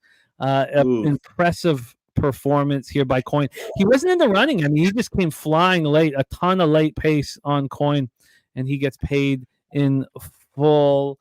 It would have been an inquiry on Nasty Nate, so that was close. Very, very close. Is Nate gonna be in San Antonio? You're damn right he's going to be in San Antonio. And there's only one rule with Nate. Only one rule you need: never offer him water, or don't have a water in your hands either. Yeah. Keep water away. Yeah. That's it. Darryl, that's just professional advice from me to you. Don't do it. Yeah, and then everything's roses. Yeah. By the way, shout out to our bottoms here, Preston, Jeff, Saturated, and Director 97. Finally, his reign of terror is over. I don't think you should call them our bottoms. I don't think that's going to be something that will that they'll be proud of. For first off, and secondly, I just sure. Yeah. I have another question for you. Are you keeping track of our top threes? Because I feel like Ian Shaver has been top three now twice, and just I should be keeping track of our first three. I only keep track of our winners. I want to see who can just misses out on that taste of glory every time. I want to see that as well, so I can just laugh. Speaking of taste of glory, who were the bottoms again? Actually, no. You know what? Let's not do that. Let's not do that. I edited myself there. North Ender says Ian's always in the try. Ian's always in the try. That's what I'm saying. He's always up there. He just can't get the glory. Maybe he needs a new jockey. Who knows? And how much money do you get for being in the try? Squad ass zilch. Yeah, that's right. We only pay out winners here. So shout out to Coin. DM us. Either one of us will both send you 25 American. That's how that works. Congratulations. This foray into the horse race will make the NBA cut a little tricky in today's video here. But I think it'll make it better, honestly. I think it'll only enhance it. If you're watching this post Hayes and you weren't in this race, what are you doing with yourself? Tomorrow, another horse race. Another horse race tomorrow. $50. Where's my goddamn horse? Well, you got to be a gold member, Darryl. You got to be a gold member of Pub Sports Radio, and then you'll be in every race. You don't even need to be here, and you'll be in every race. So I need some reparations, bro. Nasty Nate says that his his varicose vein throbbing horse cock was too big. That's what he says there. That's from Nasty Nate. Quote unquote. Kelly McInnes says he needs a wider track just to fit Nasty Nate's horse cock. Yeah. All right. Let's get back to business here. Philadelphia 76ers, Indiana Pacers, Gainbridge Fieldhouse. Your thoughts, your plans. Are you moving on this one? They've already played twice. Both games went over. Philly got them the first time, covered the spread. It was -7. Then Indy got them the second time, which was 2 days later. They were dogs. So it went from 7 to 6.5, and now you're getting a 5.5. So I don't know how to gauge this one, but it just seems like this would be in favor of the Pacers. Pacers at home. They don't have Halliburton, but they've still been playing pretty good ball as of late. I don't have a look on this game because I could go Philly. Right now, Embiid is playing a lot of games. So to me, whenever you got him, who's what? He's averaging, 30 right now? 34 points for the season? Or actually, he's like 36.1, I believe. So personally, when you've got him playing on the court, Philly can always win. They're coached pretty good right now, and I just don't know how to gauge the side here. So for me, I did like Pacers because the line was so short. I think the books are telling you something here, but I also like Philly because you have Embiid out there. So no play. Yeah, I do believe that when Benny's talking about how it's a look ahead spot for the Sixers with the Nuggets on deck, it could play into this. And look at Coyne; he's all business. He wins $50 in our horse race, and he just says, "How do you not look at points here?" He's all business. Yeah. I mean, and he's right. I mean, it does seem obvious just to hit the over on this again. I mean, these games are flying over. I mean, it's not even you're not even sweating out the over on this, but it's short or it's low. It's low for a reason. And if I'm right, let me see this total. Actually, okay, it's gone up then down. So now I see it back up. So it's at 239. Do you see a 239 right now? I see 238.5. Yeah. So yes, there are 239s on the board now. So I might get there, but I just didn't put too much effort on this game because I was tossed between the two. Let's roll on. Next up for us, 7 p.m. Eastern, we have the Utah Jazz, 22-23, 7-17 on the road. Washington Wizards, 7-36, 3-17 home at Capital One Arena in Washington, D.C. Utah 2-3 over their past 5, playing at second fastest pace in the league, 103.25 possessions a game. Washington right behind, third fastest pace in the league over that last 5-game stanza, 102.60 possessions a game. Jazz coming off their third straight loss, 153-124 at the Pelicans on Tuesday, and the Wiz coming off their fifth straight loss, 118-107 just last night. So they're on the second half of a back-to-back. Let's get into the line history here for this one and the cash flow. From a game time decision situation, there's no concerns here in Utah, Washington. Everybody looks good to go. Livers is a game time decision for the Wiz. This is totals at 245.5. This opened up at 242 and it continues to climb. We have not seen buyback on this total either. It's just gone up. That's somewhat of a rarity. Again, we're looking at Bet Online. I guess maybe I should move over to Penny for these line moves. For the spread here, let's get over to the Penny. Utah minus 7.5. They opened up at 7.5. This went up to 8 and then got back to 7.5, and now it's at 7. So we have a half-point move towards the Wizards on the second half of the back-to-back. And when we get to the cash flow then, on this one, you have 68% of the tickets and 93% of the cash on the Jazz, and it's moved a half point away from them. 94% of the tickets, 98% of cash on the over, and you see it climbing very quickly. Take it away here for us. We've heard from Biden. He's on Lauri Markkanen, over 35.5 points, rebounds, and assists. What is Darryl going to do? Jazz, Wizards, take it away. Yeah, so right now the Wizards are in dead last for opponent points per game. Right, they're dead last. They're averaging for the season 124.7. Utah, just so you know what their scores have been like as of late, just so we got this straight, bro. They lost 124-153, 126-127. They lost 129-134. They lost 132-105. They won 132-125. They won 145-113. They won. What am I saying? It's just they're going to give you points, and they're going to definitely get points against a team that is rated last in opponent's points per game. So this is a favorite bet of mine right now. I love Jazz team total over 126. This has been steamed up.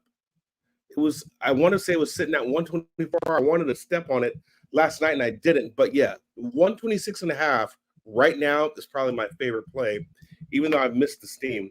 126.5 Jazz team total. They should score over this easily, especially if they go 5 out and start draining these threes early. Wizards won't have a shot in this game at all. So I do like the Jazz here as well, but if I'm going to pick a play, it's going to be that team total over more than anything, just based on the way they have been playing as of late. And their lowest game came against New Orleans, who just happens to have really, really good defense, and they put up 124 on them. So I do like that. Jazz team total over 126.5 official play. Over 126.5. We can get that at minus 105 right now at Pinnacle. So Darryl is on the board. You know, I'm with Jarek White here. I'm not going to move on it yet, but I think that, look, we know the Wizards are a terrible basketball team, but Gafford back helps. And, you know, let's go back to the Jazz last few, you know, road games. I know they're losers of 3 straight, and that was on the heels of that huge winning streak. But do the Jazz go out on the road against any team in the NBA and win by margin on the road? They just lost by 31 at the Pelicans. They lost in overtime at Houston. You know, obviously Houston's been excellent at home. Well, they not quite as much as when they started. Yeah, but they have been, though. You can still say that. They have been. They're better at home, if you want to say that. They beat Philadelphia 120-109 here. Of course, that was, you know, without Embiid. So they were fortunate there. Now they did they smacked Milwaukee. Milwaukee, yeah, 132, 116.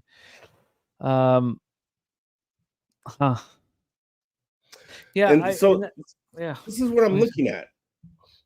Houston's good at home, right? That game was tight, but they didn't have a problem scoring. That's what I'm getting at. If they're not good away, one thing you do see what's common in all of this is that, yeah, they are not bad at putting up over 120 points. They've scored, the last time they scored under 100 was January 5th. Oh, I you know, I don't have no issue with what you're looking at doing. You know, my thought though was after the Jazz allowed 153 was that they might try to play some semblance of defense. But a very important note here from Justin McKelvey talking about, you know, Brian Keefe taking over from Wes Unseld. Yeah. So I mean, that's just been working so well for us. It worked so well for us again last night. I mean, I thought about that. And you're about to say when the coach leaves, the team gets up, right?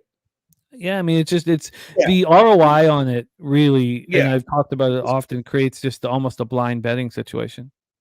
So this is what I thought about, because that is a real thing, right? Once a coach is fired, then that said team, whomever it is, just really gets up, right? So this is where I feel it's different. The coach got moved, but I don't personally think that now this is just my opinion.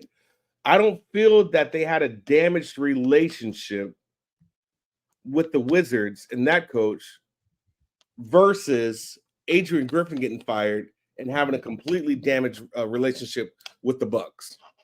I mean, those guys hated that coach. And the thing about Adrian Griffin is, for one thing, you already saw red flags from the very beginning. The second Stotts walked out in preseason, that should have told you something was going on then. The second that Giannis remember early in the season where Giannis was pulled out of the game by Adrian, motherfucker sat on the check-in table and then checked himself back in the game. He did that. So I just think that was a damaged relationship. The thing about this and the Wizards where I find different, now, like I said, this is just my opinion, is that the Wizards are just a bad team, period. And maybe you do need better coaching, right? You do need somebody who could probably come down and settle down Jordan Poole. Even though we're thinking right now this is Jordan Poole's team and Kyle Kuzma's going to be out of there. I just think you need a better system coach. But I don't believe it has anything to do with the damaged relationship where the players just hated their coaches. So with that said, I just think we have a similar scenario, but it's a different experience, if that makes sense. So no, I don't think it's the same same but different, if I'll call it that. Right? It's just it's not the same, but it is. It's not quite as important or as essential. Yeah, they had to get rid of Griffin, and I mean, you knew something was going on there. You get fired, bro, and you're 30-13, right? So it's not like you, but they were already able to read the tea leaves and see what happened. So all in all, I just think, yeah, it's the same situation as far as coaches being fired, and maybe that team gets up, but I just think it's different here because of just the scenarios in play. Interesting note from Astute Chaos as well. I still think that there's a boost with Keefe behind bench in this first game. I'm going to move on the Wizards. The question is when. And Dan Kelly says, but the reason for the new coach does not matter. It says blindly bet the new coach, and I agree with that. Bo Jackson, why do you mean this is why I couldn't? Sorry, I have to. It worked beautifully, Bo. It worked beautifully. The Islanders cashed the first period and the full game in Patrick Waugh's first game. It worked beautifully. It couldn't have worked any better. It worked perfectly against the Dallas team that had just destroyed the Devils. So, it didn't work with the Wild when they switched coaches. Okay. I thought, okay. But yeah, it just worked so beautifully with Patrick Waugh.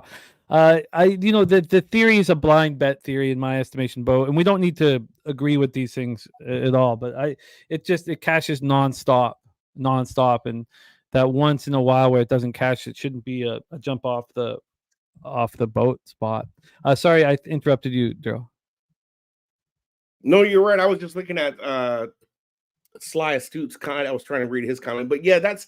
With all being said, this is why I'm in agreement with a lot of things everyone is saying, and that's why I could only look at that team total. Team total Jazz over 126.5, I think is solid. And Bo Jackson says, all right, we'll see, but we don't need to. We just saw. We all cashed on the Bucks last night. So even if it doesn't come through here with the Wizards, it's not because this is a thing that should just be bet across all sports nonstop here. But I hear you. Bo Jackson says does cash more times than not, but we'd be careful with this spot. All right, let's roll on. So Darryl is on the over 126.5 minus 105. Biden's on Markkanen over 35.5 points, rebound, assists, and I will be on the Wizards at some point. Yeah, that's what I thought, Billy. I was trying to go back to that. They went on that run after firing their head coach. So, but it's all good. Let's stay focused and move on. Next up for us, 7:30 p.m. Eastern, Minnesota Timberwolves 31-13, 14-9 on the road at the Brooklyn Nets 17-26, 10-11 at home. We're at Barclays Center in Brooklyn, New York. Minnesota 3-2 over their past 5, playing at 9th fastest pace in the league, 99.8 possessions a game. Brooklyn 1-4, 27th fastest pace over that span, 95.12 possessions a game. Minnesota on the second half of back-to-back after winning at Washington 118-107 last night. The Nets coming off their second straight loss, 108-103 at home versus the Knicks. Let's get into this line history here for this one. From a spread perspective, sorry, get this all set up. From a spread perspective, we're sitting here with Minnesota as 4-point favorites at plus 101. This opened up at 4, got to 4.5, but it's right back at 4. So we've had no movement on the spread. From the total scenario here, we are sitting. Oh God, sorry, I got to set this up a little better. It's got to have 2 sheets up. From the total, we're sitting with a 217. It's juiced to the under, 217 at minus 109. This opened up 218, so we have a 1-point move to the under and no movement on the spread. When we get to where the cash lies, you have 41% of the tickets and 60% of the cash on the Timberwolves. Then you have 68% tickets and 80% cash on the under. Take it away for us here, Darryl. We have the Nets at home to the Wolves. Yeah, so this one was kind of tricky, and I've been right about them for the most part. If you look at Brooklyn has been pretty scrappy in their last couple of games. What happens is they give up ass in the fourth quarter, right? So they played the Lakers, actually smacked the Lakers. And I watched that game. They were 7-point dogs. And they won outright in that game. The next game they play is the Clippers. And we talked about this last week. If you watch that game, Jay, they were in that game all the way up into the fourth quarter. And then it got away with them with like a couple of minutes left, maybe about 5 minutes in the fourth quarter. Paul George turned into playoff P, and it was a good game, right? Then you look at the Knicks. You watch that game. They were in it again. At some point, they were even up. And then fourth quarter happens. It's really, really close, neck and neck. And then, I mean, we're talking about all the way down to the wire. Knicks win the game. Not only that, but they cover because of a stupid foul that I believe it was Dinwiddie had made that took Randall back to the free throw line. Shot 2 shots. They covered that game. It was 3.5. I got it at 4, and they won that by 5. So what's happening with the Nets are they're competitive, right? But they just give up ass in the fourth quarter. They really do. And so that's happened the last 2 games, besides the game that they played against the Lakers. So this team is scrappy, and they're going to play. And if you look at the Timberwolves, they got berated by their coach after Cat went 62 points, and they still lost the game, right? But you would think, okay, what kind of bounce back is going to happen with Minnesota? And it wasn't really an impressive bounce back, if you ask me, against the Wizards, right? So the Wizards on a back-to-back, so is Minnesota. They beat them and covered, but once again, this came at the last minute. So these are just 2 really terrible fourth quarter teams. But I think a team that's got more grit and fight at this present moment, to me, are the Brooklyn Nets. I do believe that. So looking at this, I could only look at the Nets. But when you have a team that just shows up all the way to the fourth quarter, when it's time to close out a game, they can't. Why would you put your money there? And why would you bet against at any given time Ant-Man can go off and take control of a game? So I think this line is very tight. Looking at the simulation site, Minnesota 115, Brooklyn 112. So we're talking about a tight game right now that could be decided by 3, and you can either win or lose by the hook depending on which team that you've picked. So I can't get to this game at all. I don't want to bet on Minnesota right now because I just don't think they're kind of up and down, and I don't want to bet on a team that's just been giving up ass in the fourth quarter. On top of that, Brooklyn has to have a really good shooting. You know, they all their guys shoot the ball really well. So they just have to be more consistent and shoot all the way throughout the game, not just the first 3.5 quarters, and then just lose it at the end. So no play for me.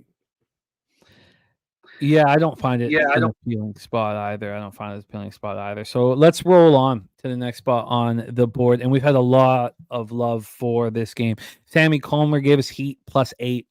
Justin McKelvey gave us the Stacks play today, Miami Heat +7. And then Skydragon just came in and said Miami +8, Miami money line, Miami first quarter. Love Miami today. They certainly looked disjointed last night in their 105-96 loss at home to the Grizzlies. Pretty ugly stuff. Scary Terry came off the bench. He was 3 for 11 from the field, 1 for 5 on 3. He was a -13. It was the worst point differential of anybody on the floor. And I'm sure he wants just to get back out there as soon as possible. So a pretty ugly performance by the Heat. Boston comes in off their second straight win, 119-110 at Dallas on Monday night. They're 4-1 over the past 5, playing at 17th fastest pace in the league. Miami, 29th fastest pace. And look at here, we have our guy Wine Time Sports says Boston smash spot. Wow. Yeah, so pretty split in the chat. Okay. I'm surprised. I really thought it would be all Heat love and an expectation of a Heat bounce back spot. And maybe that's not the case here. Let's take a look at where the line is. We have the +8 at -103 here. This moved to 8 from 7.5. Opened up at 7.5, now 8. And it looks like, an 8.5 is next, which is a bit of a surprise. So the line's moving towards the Celtics. If we can explain it properly, then it's not as big of a deal. And I think we can here. This total's at 224. It opened up at 225. It's heavily juiced to the under, so you can expect it to keep going. Brent Hook giving us a final score of 113-102. And DG saying it's the matchup, says these two have a ton of history. This is a spot Miami has historically stepped up on. You're absolutely right. And Kelly McInnes says, I'm on the other side. Miami eliminated Boston, and everyone in the lineup Boston smacks them. And Troy Torrance says Heat are lackluster on no rest. Wine Time says Boston wins by double digits. I'm a little surprised just to see the bullishness from the backers of the Celtics. That has taken me by surprise. Let's see if the cash flow gives us any insight. 55% of the tickets, 63% of the cash on Boston, 22% of tickets, 32% of cash on the over.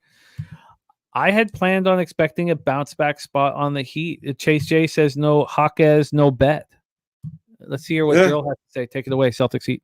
Yeah. So remember the simulation side I look at, and I believe I gave that to you all. Remember, these are days in advance that these numbers come out. So I already have numbers all the way up until the 30th. Okay. So this number came in Miami 117. I just lost it there. Boston 117, Miami 110. So, I mean, here we are again, where we're talking about a line that may be pretty sharp, that's kind of just falling on the number that's already been predicted a week ago.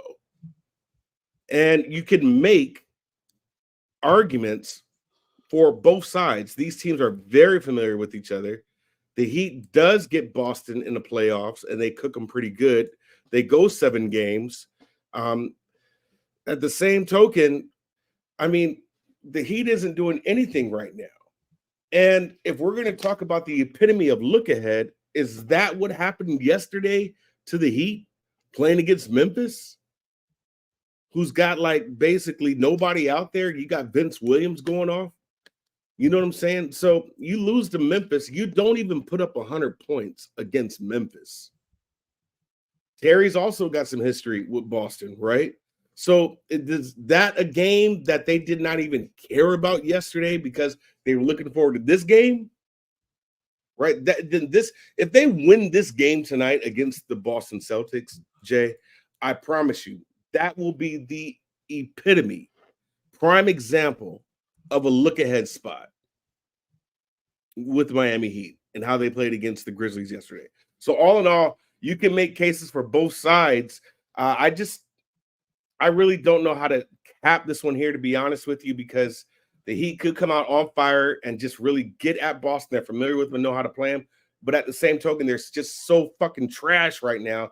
I mean, you lose to Memphis, Orlando, and Atlanta. Come on, bro. What are we talking about? The Heat. You lose to those 3 teams, and now you're playing Boston. So it could go either way. Once again, no play for me. This will be a bet for me. I'm going to be on the Heat. I'm going to wait. I think that it probably keeps moving in Boston's direction. I think, you know, with everybody talking about how bad they're playing right now, we know what they're capable of. And if Boston brings the best out of them, then we can easily explain what happened last night. First game with Terry Rozier, you know that he's just going to be itching to get back on the court. Oh yeah. Look, it's not a comfortable thing when, you know, the Capers respect on the other side, but I can explain the situation. I can explain the market move. I want generally to be on the side where people are like, that team is playing horrible right now. If everybody is seeing the same thing, and maybe you're saying, oh, but you have a vividness bias of them playing great basketball and taking out the Celtics. I just think that the Celtics will bring the best out of the Heat. And the fact that they looked so bad last night gives us, the gambler, an advantage with a better line. So for you know, both the spots that I'm moving on right now in the NBA card, the Wizards and the Heat, I don't expect to move after the show. I'm going to sit and wait and kind of keep an eye on the market. Yeah. Here.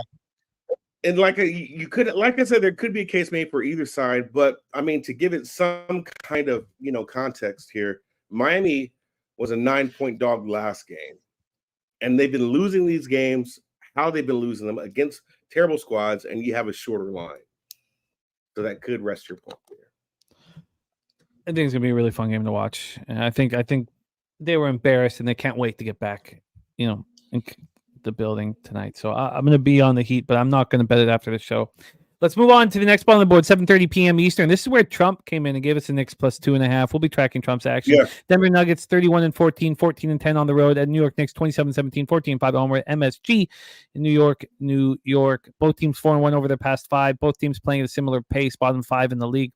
Denver slowest, well, not slowest in the league, they're third slowest, but 94.60 possessions a game. It's 1.4 possessions a game slower than the Knicks, who are playing at 96 possessions a game. Nuggets coming up their third straight win, 114-109 at the Pacers on Tuesday. The Knicks come in off their fourth straight win, 108-103 at Brooklyn on Tuesday. So same rest advantage for both squads. The Knicks here at +2 at Pinnacle, +2 at +101. This opened up at 2.5. We have a half-point move towards the New York Knicks. Let's get into the total here for this one. This total is sitting at 222.5. It opened up at 224. Interestingly enough, this shot up initially. This got up to 225. Now we're all the way down to 222. So a move towards the under. We have, pretty simple injury situation, but except for the Knicks, because Knicks now have Hartenstein and Robinson. Hartenstein game time decision, and we know that Robinson's out, so need one of those guys. The Hartenstein playing the 5, right? So let's take a look at the cash flow and see if it helps here. From a cash flow side of things, we have 33% of the tickets and 76% of the cash on the Knicks. Move from 2.5 to 2. Very interesting. And then 23% of tickets, 48% cash on the over. Take it away for us here, Darryl. Nuggets, Knicks, and BJ saying the last game of the road trip for these Knicks. Or for the Nuggets. I stepped on it early. I do like the Knicks here. Knicks plus 2.5 is what I've got. I stepped on that. And the reason why I like the Knicks was, first off, we know Denver is not the greatest road team this year. And I think sometimes they can be a little overvalued because, yes, you do have the best player, possibly the best player in the league right now with Joker. I mean, he is a reigning MVP. You do have them as a reigning champs of the NBA. And so I think they're going to always get some love. Right now, man, they're 14-10 on the road, but they're 31-14 overall, which means they've only lost 4 games at home. So I just believe when you have a game like this, and you do have obviously one team that's supposed to be strikingly better than the other, and you have a line this short, that is telling. If you look at them head to head, the lines have always been short. There was a 2, there was a 1, but this will be the first time they've played this year, and they're playing at the Garden. And I just do believe this is a spot. This is more of a gut play for me here. And just having the line tell me a story that the Knicks come out and win this game outright. That's the way I believe. But I'll take the 2.5 just in case there's maybe, a bucket or something that decides this game. Looking at the simulation site right now, this game, New York, 115, Denver, 112. So 3 points we're talking about again. Once again, man, we're talking about sharp lines for this card here. That's why it made it very, very hard for me. But yeah, you can look at props here. You might want to, if you think Hartenstein is going to not play, then I'd probably take Joker's props now. If you think he is going to play, maybe something drops for Joker. I'm thinking he's going to play based upon how short this line is already. And that's why you probably have movement from the 2.5 to the 2. I got Knicks 2.5. I'll take the Knicks 2 also if you can't find a 2.5 number. But I do believe the Knicks will win this game outright. I do believe the Knicks is the side and the wrong team is favored today. So I take it. New York Knicks plus 2.5. Stepped on that official play. I'm interested in the Knicks as well. I'm interested in rolling with you. A lot of love for the Knicks in the chat. But here's another situation where BJ saying Nuggets are nothing. Says Jokic should feast. I mean, we do not. We've seen enough. We don't doubt that. And we've seen enough of Precious Achiuwa to know that Jokic will be a lot of trouble for him. So yeah, we need Isaiah out there. So we'll have to see how how it breaks I'm down. taking the play based upon I'm thinking he's playing. The line is And insinuating that. Yeah, I'm thinking that he's playing. So I think the Knicks are, because the one team that's been gritting, we've already talked about it, even though they sucked. But if you've watched them play, they've been fighting, and that's the Brooklyn Nets. They're just not closing the deal. And the way that the Knicks came back and fought back with them, and they should have lost that game like the Nets beat up on the Lakers. This could be the same instance where this is just a straight out fight against the Nuggets tonight, and the Knicks come out victorious. I do believe that. Yeah, I like where you guys are at here. I think it's makes sense for the Nuggets at the end of the trip here. Let's move on. 10 p.m. This is what I wanted. This is what. Quick question. I know we're going. Do you have props for Randall right now? Do you have his points and his assists? Rebounds, I'm not going to touch, but I'm either looking at his points or his assists. Yeah, we got you. We got Randall's assists are 4.5, but it's minus 153 to the over. I'd have to look at another book. His points are 25.5, juice to the under. Yeah. Oh my God. The spot looks like the assists. Let me see that here looks if like, that looks like the spot. Let me see if I can beat that assist spot here quickly.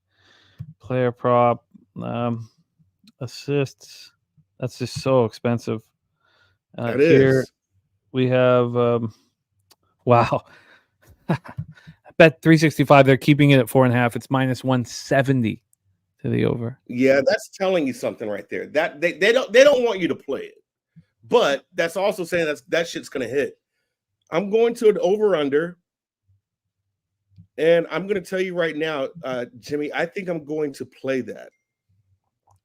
I'm going to an over-under. I'm looking at the Knicks assists right now.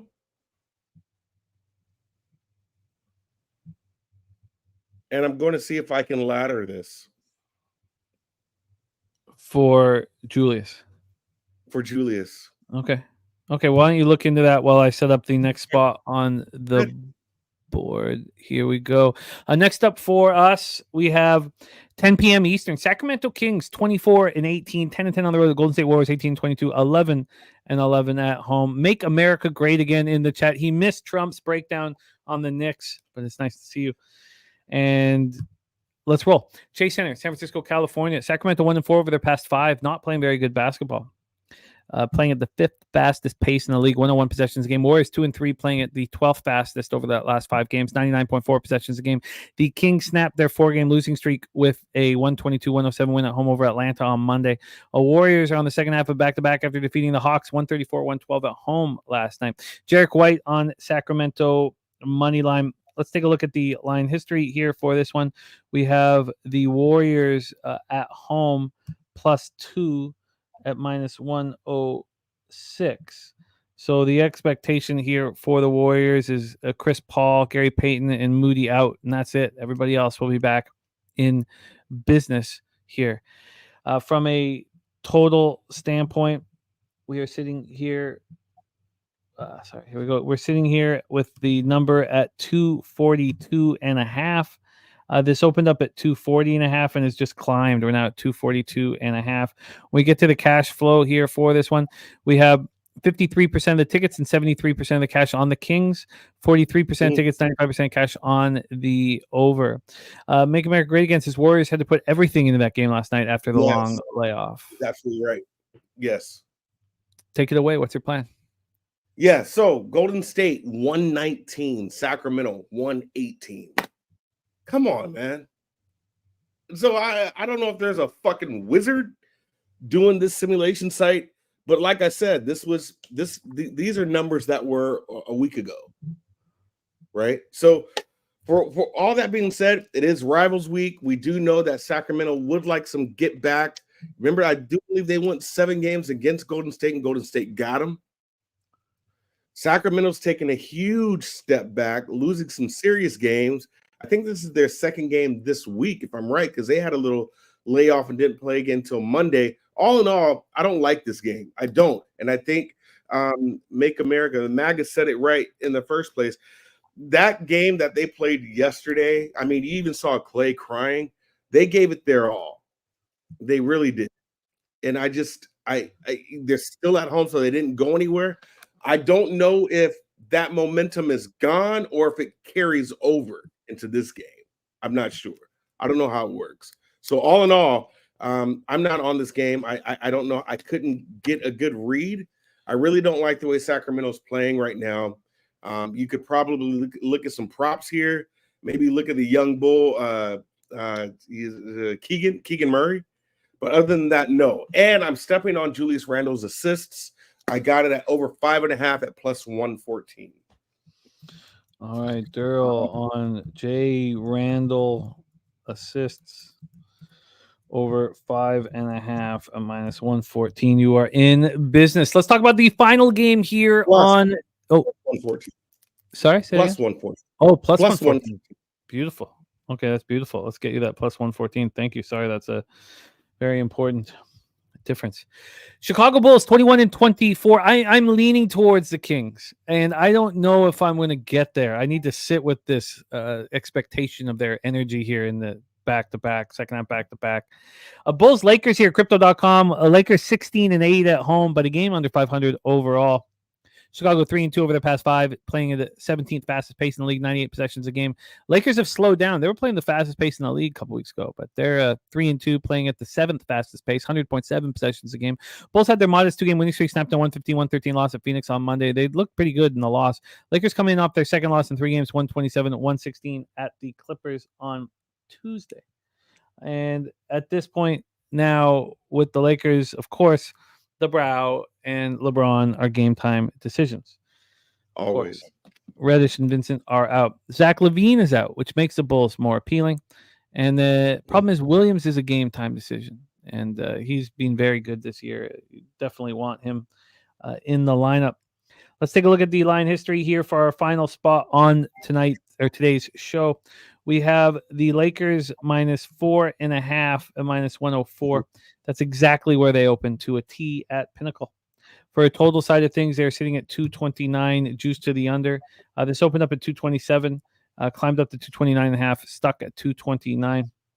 And then when we take a look at the cash flow here for this last spot on the board, we have 63% of tickets, 65% of the cash on the LA Lakers. The line not moving. 67% of tickets and 76% cash on the over. Here we go. Final spot on the board. The Bulls have been very good to me this year. Why would we not back them here? You're exactly right. That's why wouldn't you back them? Simulation site has this game, Lakers 116. Guess what Chicago's number is? Lakers 116. I would say the Bulls would be 113. Close, 112. So again, like I said, we're these numbers are just extra sharp to me. But in this case, I could only look at the Bulls here, and I didn't make a move on the Bulls. Call this more of just a gut play, and from what I'm seeing from the Lakers. I'm not going to even give you a bunch of data and stats and numbers. I'm a huge Laker fan, as you know. And this one here, to me, it just feels like this is a game that could get away from the Lakers easily. You lose to the Clippers, that's fine. You didn't have LeBron that game. You beat up on Portland, as you should. They won that game from wire to wire. You lose to Brooklyn. You lost to Utah. You lost to Phoenix. So these teams, these gritty teams, man, these gritty teams that just kind of fight and claw their way to victory just can get the Lakers. And I believe the Lakers are that type of team to where they don't give you the extra effort once the game starts to get out of reach. Kind of like when Pop starts sitting all his players once he's down by like 20, 25 points in the fourth quarter. I just feel like, I'm telling you, it's the Lakers. They do enough to stay within, playoff contention. And if they don't see a game that's appealing to them or they got to get up for, then I just don't think they really care. It is telling you a lot when this money is on the Lakers and on the side and the handle, and this line isn't moving at all. It's not moving at all. So I just think it's another close game. I wish the spread was larger, which would be more comfortable about the Bulls, but also the fact that this line is short is also telling. It's short enough to where we're talking about alley-oop and a fucking 3-point shot, and the game can be over with. But 4.5, I'm going to get on it, man. I promise you right now. I do believe that the Bulls can win this game outright. I really do. They are appealing when Levine is out. Both these teams can play some good defense, right? But you just better hope that D'Lo and Austin are hitting shots early, because D'Lo can have one of those issues to where he'll miss 5 threes, and the guy doesn't stop shooting at all. So I do believe this could be a defensive effort. I do like the under in this game as well. I don't think anybody's getting tacos. I don't think the Lakers will go over 111, and the Bulls won't go over 111. I'm not sure. So nobody's getting tacos here, but I do believe this is a Chicago Bulls spot here. I do believe they can win the game, but I'll take the 4.5 points. So I did already make an official play. Bulls plus 4.5. Already got on that. Bulls plus 4.5. And this is a spot that Dan Kelly used to talk about all the time. A very advantageous spot for Eastern Conference teams, with rest. I forget the exact. I'd have to go back through my old notes to see what it was. But this is the spot with the Eastern Conference team against Western Conference. We've seen this so often. Troy says you can get 5s. I can't find any offshore. But I don't see any 5s. Let me check my local. But if you wanted to pay for it here at Pinnacle, let's see what that would cost. Troy, where is there a 5? Can you let us know where the 5 is? Here, if you wanted to pay for the 5, it'd be minus 117 at Pinnacle. Yeah, I'm still seeing a minus 4.5. Wow. So yeah, I mean, and what's funny, Jay, is I try to stay away from betting Laker games because they're just a lot easier to watch when you don't have money on it. And very seldom do I bet against the Lakers. I'm always trying to find a case to bet them. But with this one here, I'm just going to take my shot at it. I just do believe the Bulls are probably win this game. And this is just based upon how the Lakers have been playing as of late. And Troy saying they're gone. Yeah, I think I can still pull it. I mean, you never want to be on the opposite side of BJ, but he's on the Lakers money line.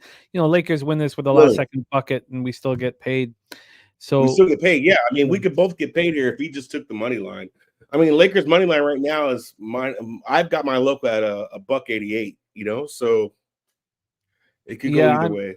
I'm interested in this. So let's review NBA cards here for Thursday, January 25th. We have Darryl on the over the Jazz team total over 126.5 at minus 105. I'm going to be on the Wizards. I just got to decide when to bet it. We're off of Wolves, Brooklyn Nets.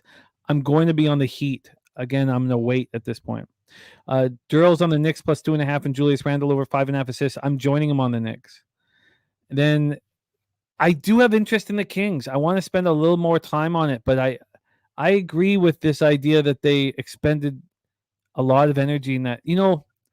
I think I'm going to get to the window. I just need some time to sit with it, and then I'll be on the Bulls with you. You're on the Bulls plus 4.5 at minus 106.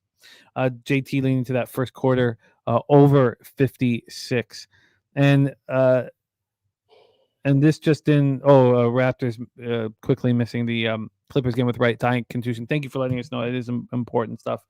That is our NBA breakdown today. Let's get you back right in NBA. Darryl, you've been so consistent and so strong. Man. You've been so consistent and so strong over this is your 3rd season with us. So let's get you right back into the black. And JP is saying, wait on the Heat. Yeah, I agree. I think that I'm going to be on Sacramento, Troy, but I just want to sit with it a little longer. Just want to sit with it a little longer. What up, though? My boy JP, man. Thank you, DG. Thank you to all of you in the chat, and thank you, my man Darryl. Can't wait to rock with you in San Antonio. Please follow Darryl on X at It's Darryl. You can catch me here every Thursday breaking down the NBA card. Darryl, any last words for the Capper Sport in the show? Peace and love, man. I appreciate y'all as always. We talked it out, Jay. Let's win some fucking money, man. See you next week. I love it. There's our guy, Darryl Rice.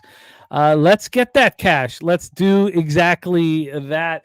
Let's review all action here on the card. Viper MB giving a Sacramento money line. I'd like to roll with you on that. He's on the Lightning -1 and Calgary -1 at -126.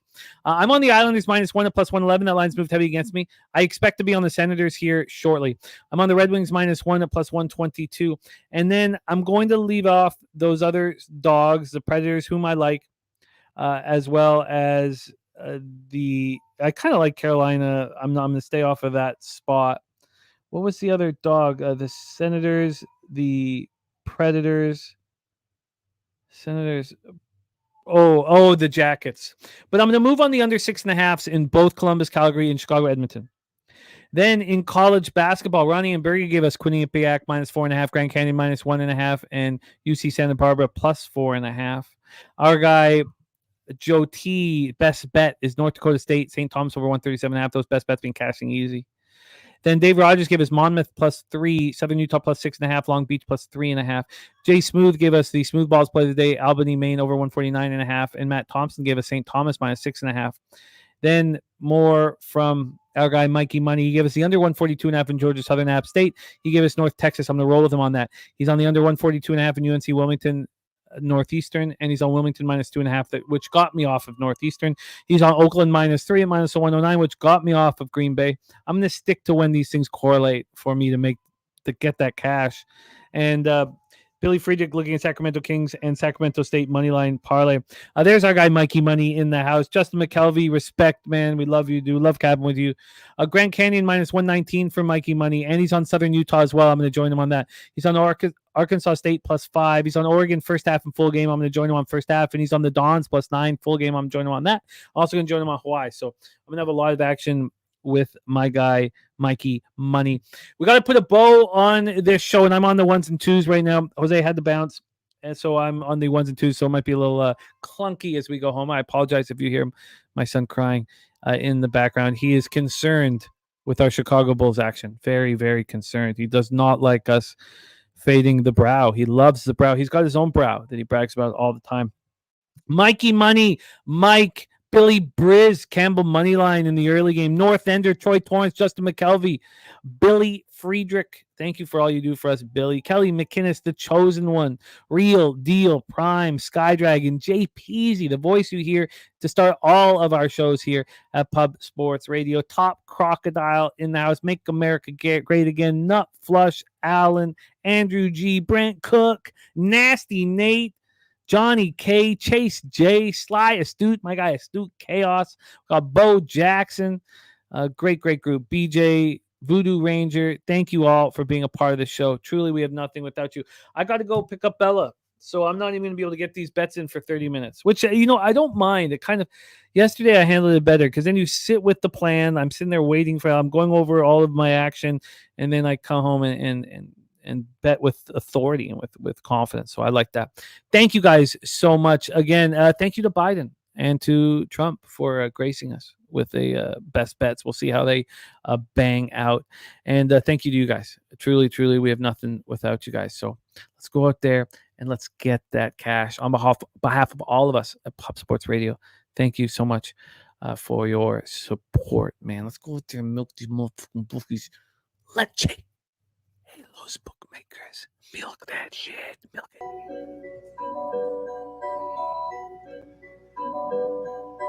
Pub Sports Radio's the crew, that's a fact. We all about bread, making bank accounts fat. Who the hell is that? LJ from the H, I stack green like Boston. Shout out to Nasty Nate from down south, where we ride on slab.